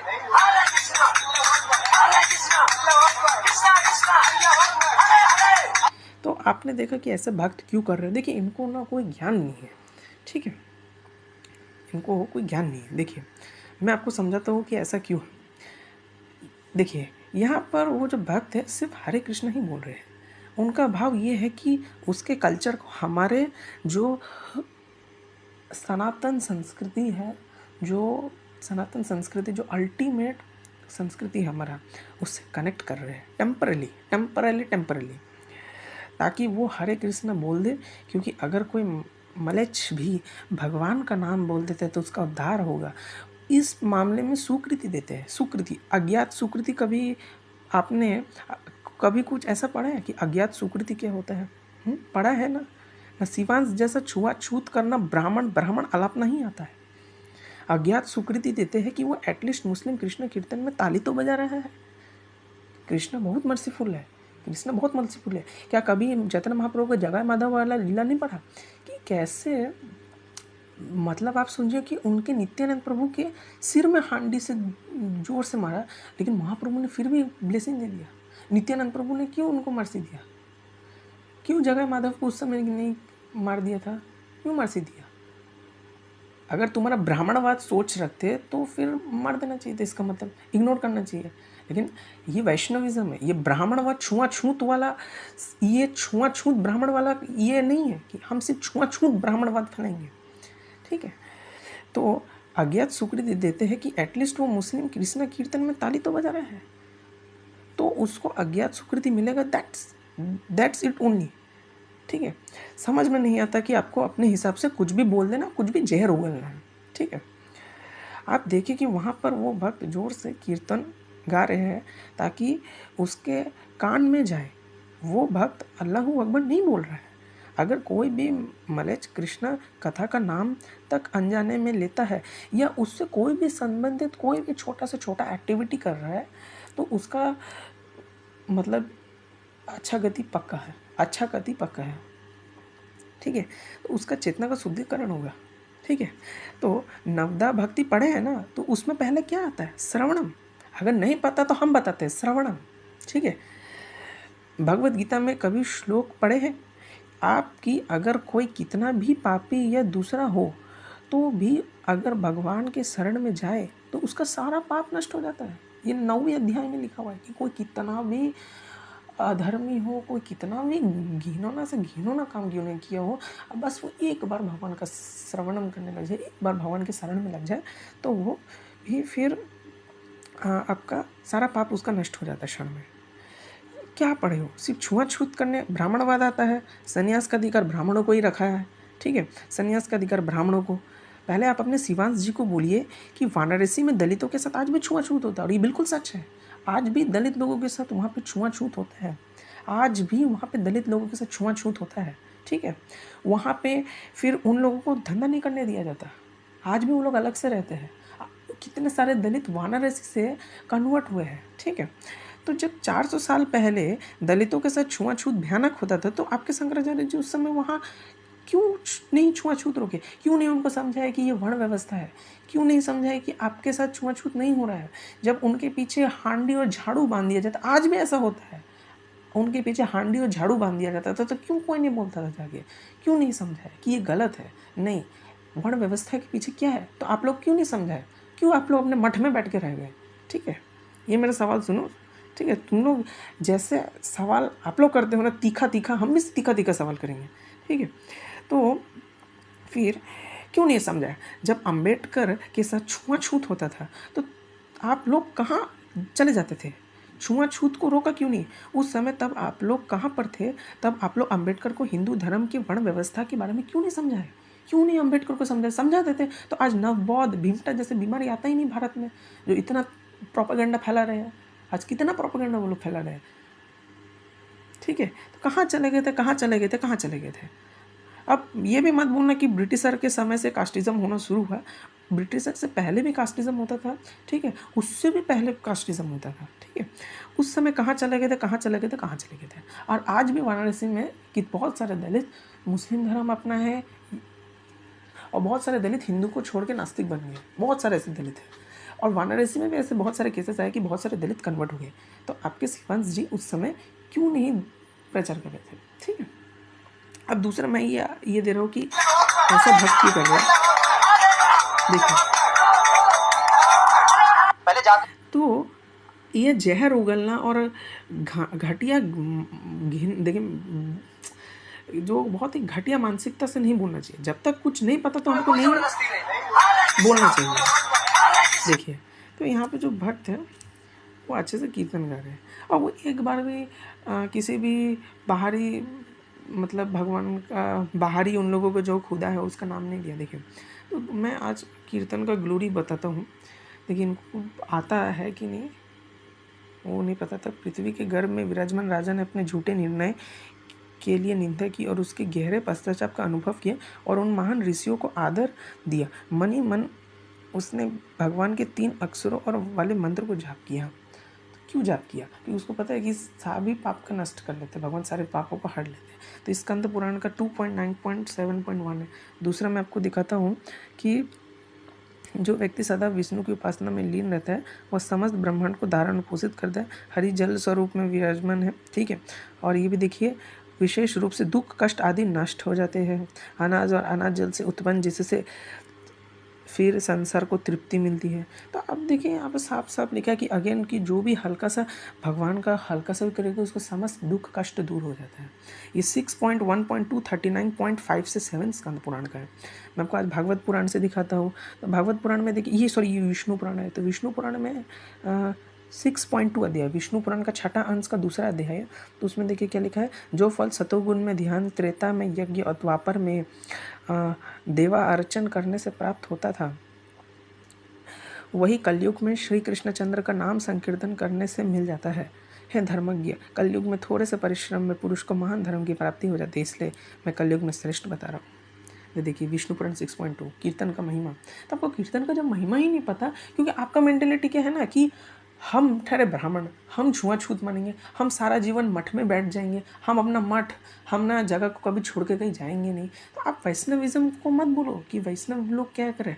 अपना जो मतलब अपना जो फिलॉसफी है ब्राह्मण व छुआछूत का जो फिलॉसफी है, नहीं छुआछूत का फिलॉसफी नहीं, मेरा बोलने का यहाँ पे ये मतलब नहीं है। मैं ये बोल रहा हूँ कि जो ब्राह्मण व छुआछूत का मेंटेलिटी है, ठीक है, मुझे फिलॉसफी से कोई दुश्मनी नहीं है, ठीक है, मैं पर्सनली बोलूँ मेरे फिलॉसफी से कोई दुश्मनी नहीं है, ठीक है, और हम कभी भी अपमान नहीं करते किसी का। अगर ब्राह्मण व छुआछूत से अगर इतना ही मतलब ये जो तुम अपना मेंटेलिटी मत रखो ये वाला, ठीक है, वैष्णव के ऊपर मत थोपो, किसी वैष्णव लोगों के ऊपर मत थोपो ब्राह्मण व छुआछूत, ठीक है, क्योंकि हम लोग जाति से ऊपर ही मतलब वर्ण व्यवस्था से, भक्ति को वर्ण व्यवस्था से ऊपर ही मानते हैं हम लोग। भक्ति में जाति पात छुआछूत नहीं घुसाते आप लोग, ठीक है।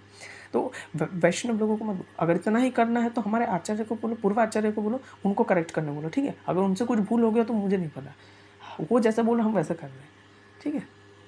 अब फिर दूसरा आप सुनिए, यहाँ पे देखिए क्या लिखा है कि दूसरे शब्दों में जो लोग भगवत भक्ति में लगे वे समस्त कर्मफल बंधन से मुक्त हुए, इस कथन की पुष्टि पद्म पुराण में हुई है, ठीक है। जो लोग भगवत भक्ति में रहते और उनके सारे पाप चाहे फलीभूत हो चुके हों, सामान्य हो, बीज रूप में हो, क्रमशः नष्ट हो जाते हैं। अतः भक्ति का शुद्धिकरण शक्ति अत्यंत प्रबल है और पवित्रम उत्तमम अर्थात विशुद्धम कहलाती है, ठीक है।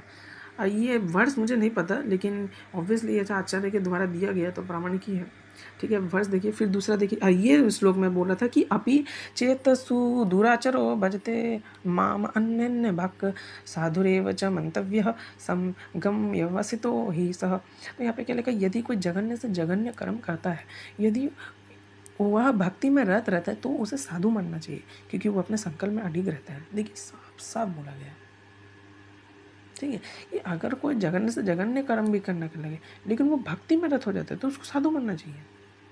ये तो भक्ति का महिमा है। वही चीज़ कर रहे कि एक, क्योंकि वही चीज़ कर रहे ना, वो उसके कान में अगर हल्का सा भी कृष्ण कीर्तन अगर चला गया, वो ताली भी बजा रहा है तो उसको सुकृति मिल रहा है, अज्ञात सुकृति मिल रहा है, जो उसके भक्ति इंक्रीज करेगा। आपको कोई भी इस्कॉन डिवोटी ऐसे नहीं बोलेगा, तो इसका मतलब नहीं है कि वो सनातन धर्म को ये करे, क्योंकि आप अपना छुआछूत जो खून में जो छुआछूत ब्राह्मणवाद जो अंदर भरा पड़ा है, वो वैष्णव फिलोसफी में मत थोपिए। मैं ये निवेदन करता हूँ कि एक वैष्णव के नज़रे में चांडाल और ब्राह्मण भी बराबर है। एक वैष्णव के नज़र में, हमारे नज़र में एक चांडाल और ब्राह्मण भी बराबर है। विद्या गवि हस्तिनी, वो लोग श्लोक पढ़े हो ना, हमारे नज़र में ब्राह्मण और चांडाल भी बराबर है। हम वर्ण व्यवस्था को भी इम्पोर्टेंस देते हैं, हम जितने भी 16 संस्कार है उसको भी इम्पोर्टेंस देते हैं, उसका भी इम्पोर्टेंस है, वर्ण व्यवस्था का भी इम्पोर्टेंस है, लेकिन वो भी भक्ति को हम टॉप में रखते हैं और भक्ति में हम जातिवाद नहीं मिलाते हैं, ठीक है। इसे समझना चाहिए। और दूसरा ये है कि नृसिंह पुराण में निम्नलिखित इस प्रकार कथन है। कहने का अर्थ है कि यदि भगवत भक्त में तत्पर व्यक्ति कभी घृणित कार्य करते हुए पाया जाए तो इन कार्य को उन धब्बों की तरह मान लेना चाहिए जिस प्रकार चांद में खरगोश के धब्बे, उन धब्बों की से चांदनी की विस्तार में बांधा नहीं आता। इसी प्रकार साधु पद से भक्त का आकस्मिक पतन उससे निंदनीय नहीं बनाता।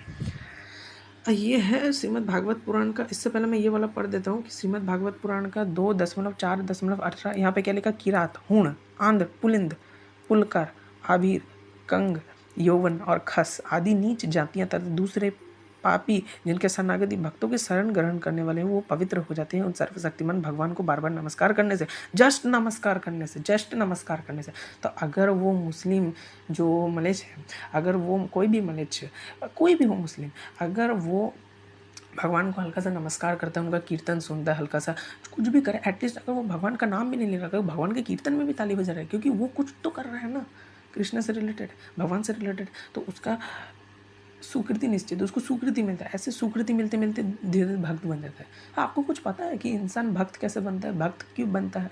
भक्त ऐसे कोई अचानक से नहीं बनता है ना।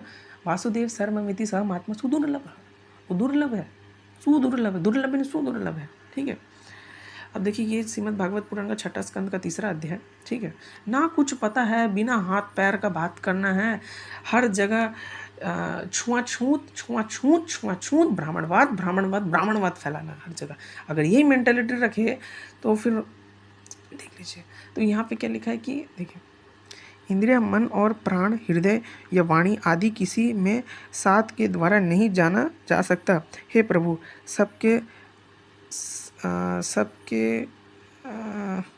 सबके लानी और स्वयं परमात्मा स्वतंत्र है। उसके महापति पुरुषोत्तम के, देखिए क्या लिखा है, महापति पुरुषोत्तम के दूत उन्हीं के समान परम मनोहर रूप, गुण और स्वभाव से संपन्न होकर इस विष्णु लोक को प्राप्त ये कहाँ पे था, लोक में प्रायः विचरण किया करते हैं। विष्णु भक्त में सुरपूजित एवं परम अलौकिक पार्षदों का दर्शन बड़ा दुर्लभ है। वे भगवान के भक्तजनों, उनके शत्रुओं, मुझ से और अग्नि आदि से सब विचते से सर्वथा मूर्छित रखते हैं। स्वयं भगवान ने ही धर्म की मर्यादा का निर्माण किया है। उसे न तो ऋषि जानते, न देवता, न सिद्ध गण ही। ऐसी स्थिति में मनुष्य विचार, विद्याधर, चारण और असुर आदि तो जान कैसे सकता है। भगवान के द्वारा निर्मित भागवत धर्म परम शुद्ध और अत्यंत गोपनीय है। उसे जानना बहुत ही कठिन है। जो उसे जान लेता है वह भगवत स्वरूप को प्राप्त हो जाता है। दूतों, भागवत धर्म का रहस्य हम 12 व्यक्ति ही जानते हैं। ब्रह्मा जी और देवर्षि नारद, भगवान शंकर, सनत कुमार, कपिल देव, लयम्भू, मनु, प्रहलाद, जनक, भीष्म पितामह, बलि, सुखदेव जी, ऐसा भी सब पढ़ लीजिए। इस जगत में, ठीक है, जीवों के लिए बस यही सबसे बड़ा कर्तव्य परम धर्म है कि वो देखिए मैं फिर से पढ़ रहा हूँ, इस जगत में जीवों के लिए बस यही सबसे बड़ा कर्तव्य परम धर्म है कि वे नाम संकीर्तन आदि उपायों से भगवान के चरणों में भक्ति भाव प्राप्त कर ले। प्रिय दूतों, भगवान के नाम उच्चारण महिमा तो देखो। अजामिल जैसे पापी भी एक बार नामोच्चारण करने मात्र से मृत्यु पास से छुटकारा हो गया। और ऐसा हुआ भी है। ऐसा एक बार क्या हुआ ना कि इस्कॉन के लोग बोलते जा रहे हरे कृष्णा, वो अल्लाह अकबर ऐसे ऐसे करके बोलते जा रहे, तो वो मुस्लिम भी कृष्ण नाम ले लिया, ऐसा भी वीडियो अगर मिलेगा तो मैं दिखाऊंगा, ठीक है। जो भी इस्कॉन डिवोटी ऐसे रिक्वेस्ट, मैं बिल्कुल इस्कॉन डिवोटीज को दिखा दूंगा। ऐसा हुआ भी है कि ऐसा ऐसा अचानक से मुस्लिम है तो मुस्लिम अचानक से भगवान का नाम ले लिया। ऐसा भी हुआ है। ये भी प्रैक्टिस होता है, किसी ना किसी प्रकार से प्रैक्टिस होता ही है। जब तक हम उनको भी तो भक्त बनाना ना, वो भी तो भक्ति के अधिकारी, क्योंकि भक्ति के करने के सबके अधिकारी है, ठीक है, ना कि छुआछूत ब्राह्मणवाद फैलाना है, ठीक है। देखिए अब यहाँ पे है कि भगवान के नाम उच्चारण महिमा तो देखो। अजामिल जैसे लोग भी भक्त बन गए। इतना अजामिल का कथा पढ़े हो, शास्त्र पढ़े हो तुम, जो मतलब जो प्रभुपाद जी का तुम जो भागवत में वही पढ़ लेते तुम, ब्रेन वॉश तो नहीं होता कम से कम। देखिए यहाँ पे कहेगा प्रिय दूतों, भगवान के नाम उच्चारण महिमा तो देखो। फिर भगवान के गुण, लीला और नामों का भली भांति कीर्तन मनुष्यों के पापों को सर्वथा नष्ट कर देता। अरे इतना अगर पता हो तो मत बोलो ना यार, मत बोलो। अगर तुमको कुछ नहीं पता, अगर आप लोगों को कुछ नहीं पता मत बोलो, नहीं पता मत बोलो, ठीक है। फिर यहाँ पे क्या लिखा है कि यह कोई बहुत बड़ा फल नहीं है, क्योंकि वे अत्यंत पापी अजामिल मरने के समय चंचल चित्त से अपने पुत्र का नाम नारायण उच्चारण किया था। इस नाम, वो भी नारायण, वो भी पुत्र था। अंदर देखो कि आप देखिए कि अजामिल का पुत्र कौन था, वो भी अपने पुत्र को बुला रहा था। भाव बिल्कुल भगवान के प्रति नहीं था उसका। लास्ट में उसने जस्ट अपने पुत्र को बोला नारायण, उसने अपने पुत्र को बस बोला नारायण, तो वो क्या हुआ, उसका उद्धार हो गया। वैसे ही कि अगर कोई भी भगवान का इनडायरेक्टली, तो अजामिल देखिए भगवान का अंदर मतलब ये मतलब उनके भगवान के प्रति अंदर ये भी नहीं था, फिर भी नारायण बोला। वो भी नारायण अपने पुत्र को बोल रहा है, लेकिन फिर भी देखिए इतना उसका कल्याण हुआ, उसका मतलब नरक में गति नहीं हुआ। अजामिल का बच गया, वो 84 लाख में नहीं गया वापस। तो वही मैं बोल रहा हूँ कि अब आप देखिए कि देखिए फिर यहाँ पे वही है, वही मैं बोल रहा हूँ कि अगर कोई भी भगवान की एक्टिविटीज़ में भले वो कुछ भी कर रहा हो, लेकिन वो अगर कुछ भी अगर हल्का सा उसका योगदान है उसमें, उसका निश्चित है उच्च गति, ठीक है। तो इस नाम मात्र से ही उसके सारे पाप क्षीण हो जाते हैं, मुक्ति भी प्राप्त हो जाती है। बड़े बड़े विद्वानों की बुद्धि कभी भगवान की माया से मोहित हो जाती है। वे कर्मों के मीठे मीठे फलों का वर्णन करने वाली अर्थवाद रूपी वेदवाणी में मोहित हो जाते हैं और छुआछूत में पड़ जाते हैं ना, जैसे मोहित हो जाते हैं और यज्ञ आदि बड़े बड़े कर्मों में संलग्न हो जाते हैं तथा फिर ये पढ़ लीजिए, भगवान नाम को दिख नहीं रहा मुझे,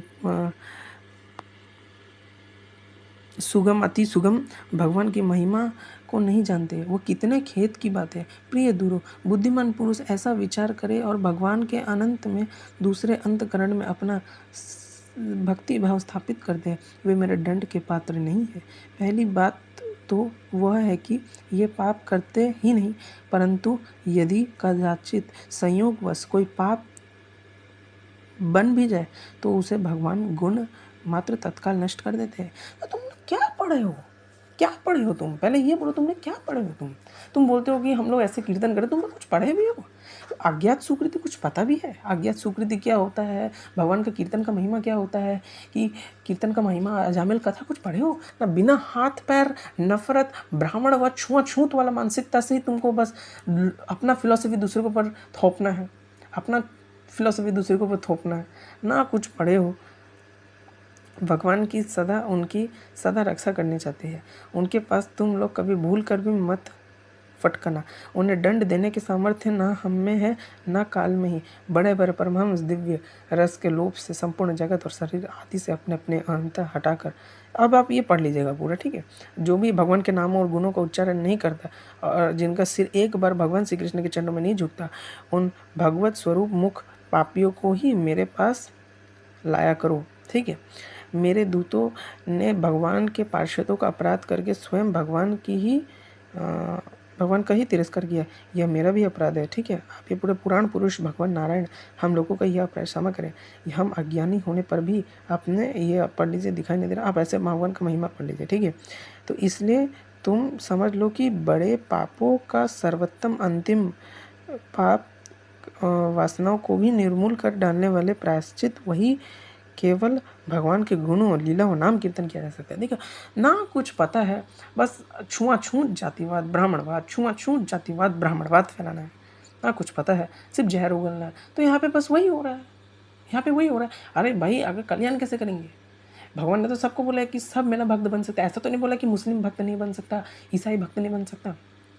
और पढ़ाओ, और कितना बताओ तुमको, और कितना बताया आपको, बताइए आप। तो भगवान का तो भक्ति सब कर सकते हैं ना। तो उसी प्रकार आप वो भक्त देखिए, एक बार भी भक्त ने अल्लाह अकबर ऐसा कभी नहीं करके बोला, उन भक्त ने कभी नहीं बोला। भक्त क्या बोल रहे हैं, जो नाम है वो बोलते रहो, जो नाम है बोलते रहो। क्यों ऐसा बोल रहे हैं? क्योंकि उनको पता है कि वो थोप नहीं सकते, सामने वाला आदमी नहीं बोलेगा, ठीक है। लेकिन वो कृष्ण के जैसे भी इनडायरेक्टली तो काम कर रहे हैं ना, कृष्ण के कीर्तन में जैसे भी इन्वॉल्व तो हो रहा है ना, उसका कल्याण निश्चित है। सुकृति नाम का कोई चीज़ पता है? अज्ञात, पहले जान लीजिए कि अज्ञात सुकृति और सुकृति क्या होता है, ठीक है।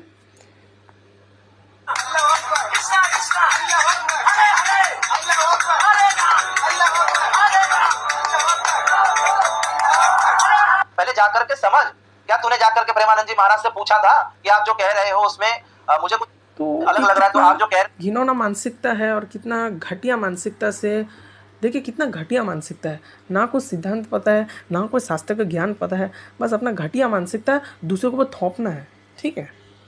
जो मैं समझ रहा हूँ अपनी दुर्बुद्धि से, क्या आप वही कहना चाहते हो? नहीं, लेकिन हम जाकर के पहले पूछते हैं, पुष्टि करते हैं। जब तुम्हारे लोग हाँ बोलते हैं तब हम उस पर प्रश्न उठाते हैं, समझे? क्योंकि ये जो आतंकवादी है, इस्लामिक माइंडसेट वाला है, के विरुद्ध कर रहा है, खुद के लोग पर जो भी प्रश्न उठाते हैं कि आप जो है हेलीकॉप्टर से लटकते हुए, ठीक है, लटकते हुए लाल चट्टी पहन करके एक चिकनी चमेली, ये भी तो सिखाया गया है। जो लेख दिखा रहे हो वो तो हमारे पास भी बहुत से लेख हैं कि बिंग द स्पिरिट सोल के साथ में सामूहिक तौर पर ये हुआ, बिंग द स्पिरिट से कि आपके लोग हज का सो कॉल्ड जो परंपरा है उन पर शिवाजी नारायण द्विवेदी भाई ने किया है केस, उनको ये बता रहे हैं कि उन पर केस हुआ है, तो तैयार है ना? एक आध केस कहीं बिंग द स्पिरिट सोल के नाम पर ना आ जाए, कांपते हुए सामने आ जाएगा सबके।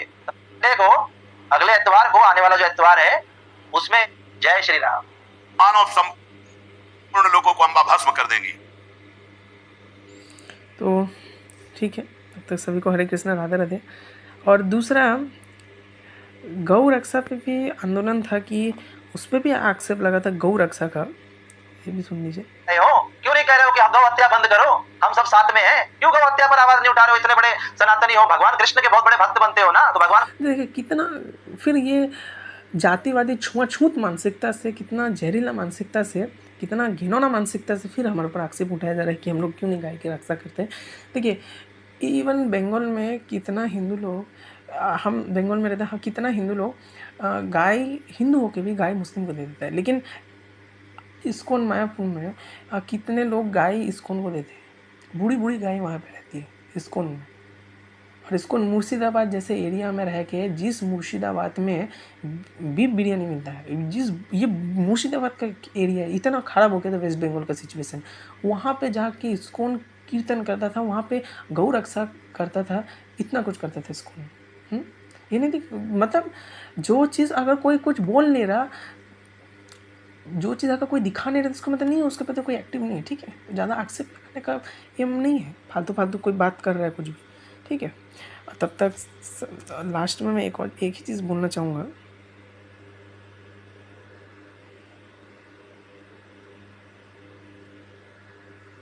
इनसे भिन्न प्रकार और भिन्न बर्ताव वाले जो लोग हैं वही सत्कार के पात्र नहीं है। अतः एकाग्रचित्त होकर प्रतिदिन सुपात्र पुरुष की परीक्षा करनी चाहिए। क्रोध का अभाव, सत्य भाषण, अहिंसा, इंद्र संयम, सरलता, द्रोहीनता, अभिमान शून्यता, लज्जा, सहनशीलता, दम और मनोनिग्रह, ये गुण जिसमें स्वभाव दिखाई देते हैं और धर्म विरुद्ध का दृष्टिगोचर न हो, वही दान के उत्तम पात्र और सम्मान के अधिकारी है। यहाँ पे कहाँ पे ब्राह्मण निकला है? ये कहाँ पे ब्राह्मण? ये अल्टीमेट नॉलेज, ये ध्यान से देखिए। द्रोहीनता, अभिमान शून्यता, लज्जा, सहनशीलता, दम, मनोनिग्रह, संयम, अहिंसा, सत्यता, वहाँ पे वो कृपा दृष्टि कर रहा है। वेदों को अप्रामाणिक मानना, शास्त्रों आज्ञा का उल्लंघन करना, सर्वत्र अविश्वास करना, ये आप नहीं नाश करना। आप ये देखिए बहुत ही इंपॉर्टेंट वर्ड्स है। जो ब्राह्मण को बोला, ये नहीं पढ़ सकता था वो, ये नहीं पढ़ पाया शिशुपाल। जो पुरुष बहुत दिनों तक अपने साथ रहा हो और कहीं से कथा लाया हो, वह पहले परिचित हो दान का पात्र, सम्मान का अधिकारी है। वेदों को अप्रामाणिक मानना, शास्त्रों आज्ञा का उल्लंघन करना, सर्वत्र अविश्वास करना, ये आप नहीं नाश करना। आप ये देखिए बहुत ही इंपॉर्टेंट वर्ड्स है। जो ब्राह्मण, ये ब्राह्मण को बोला जा रहा है, जो ब्राह्मण अपने पांडित्य का अभिमान करके व्यर्थ के तर्कों का आश्रय ले शास्त्रों का आज्ञा का उल्लंघन करना, सर्वत्र अविश्वास करना, ये आप कहीं नाश, वेदों की निंदा करता है। आप ये देखिए आप ये देखिए बहुत ही इंपॉर्टेंट वर्ड्स है। जो ब्राह्मण, ये ब्राह्मण को बोला जा रहा है, जो ब्राह्मण अपने पांडित्य का अभिमान करके व्यर्थ के तर्कों का आश्रय लेकर वेदों की निंदा करता है, आनविक्षिकी निरर्थक तर्क विद्या में अनुराग रखता है, सब पुरुषों की सभा में कोरी तर्क की भांति कहकर विजय पाता है, शास्त्र अनुकूल युक्तियों का प्रतिपादन नहीं करता, प्रयोग करता है, जो सब पर संदेह करता है, जो बालकों और मूर्ख सा व्यवहार करता है और कटु वचन बोलता है, और ब्राह्मणों के प्रति सदा, और ये अच्छे ब्राह्मणों के प्रति सदा सत्कार, अमर्यादित वचन का प्रयोग करते। देखिए ब्राह्मणों के प्रति जो अमर्यादित वचनों का प्रयोग करते हैं, मतलब ब्राह्मण से लड़ाई नहीं करने के लिए बोला जाता है। देखिए वो ब्राह्मण तर्क जो घमंड रखता है सबके प्रति, वेदों की निंदा करता है, वो ब्राह्मण जो बालकों और मूर्ख सा व्यवहार करता है, कटु वचन बोलते हैं। देखो ब्राह्मण को भी बोला जा रहा है, ऐसा मनुष्य को अस्पृश्य माना चाहिए। विद्वान पुरुषों ने ऐसे पुरुष को कुत्ता माना है। मतलब देखिए यहाँ ब्राह्मण को कुत्ता बोल दिया।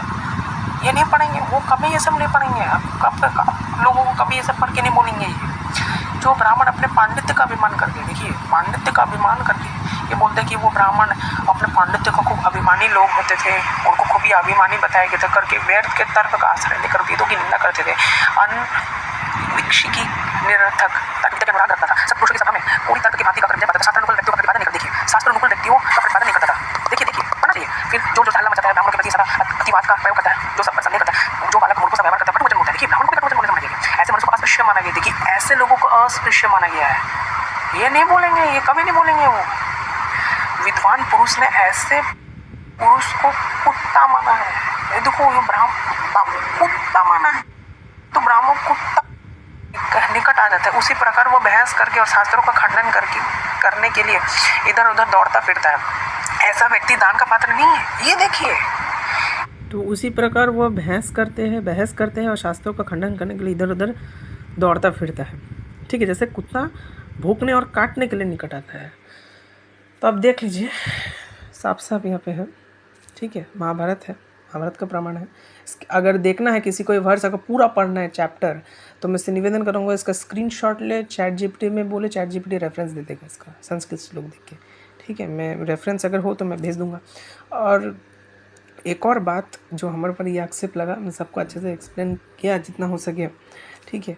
और ये भी एक और बात था कि चलिए अगर हुआ तो मैं अगला वीडियो जो बिल्कुल बनाऊँगा, ठीक है। देखिए 1 पढ़ रहे हैं। देखिए ये है अनुशासन पर्व का दान धर्म पर्व का दान पात्र की परीक्षा। इतना समझ लीजिए कि अनुशासन पर्व का दान धर्म पर्व में कई तो है ही, ठीक है। ये है, ये श्लोक है, ठीक है। विष्णु सहस्त्रनाम के आसपास कोई अध्याय में है, ठीक है। तब तक सभी को हरे कृष्ण राधे।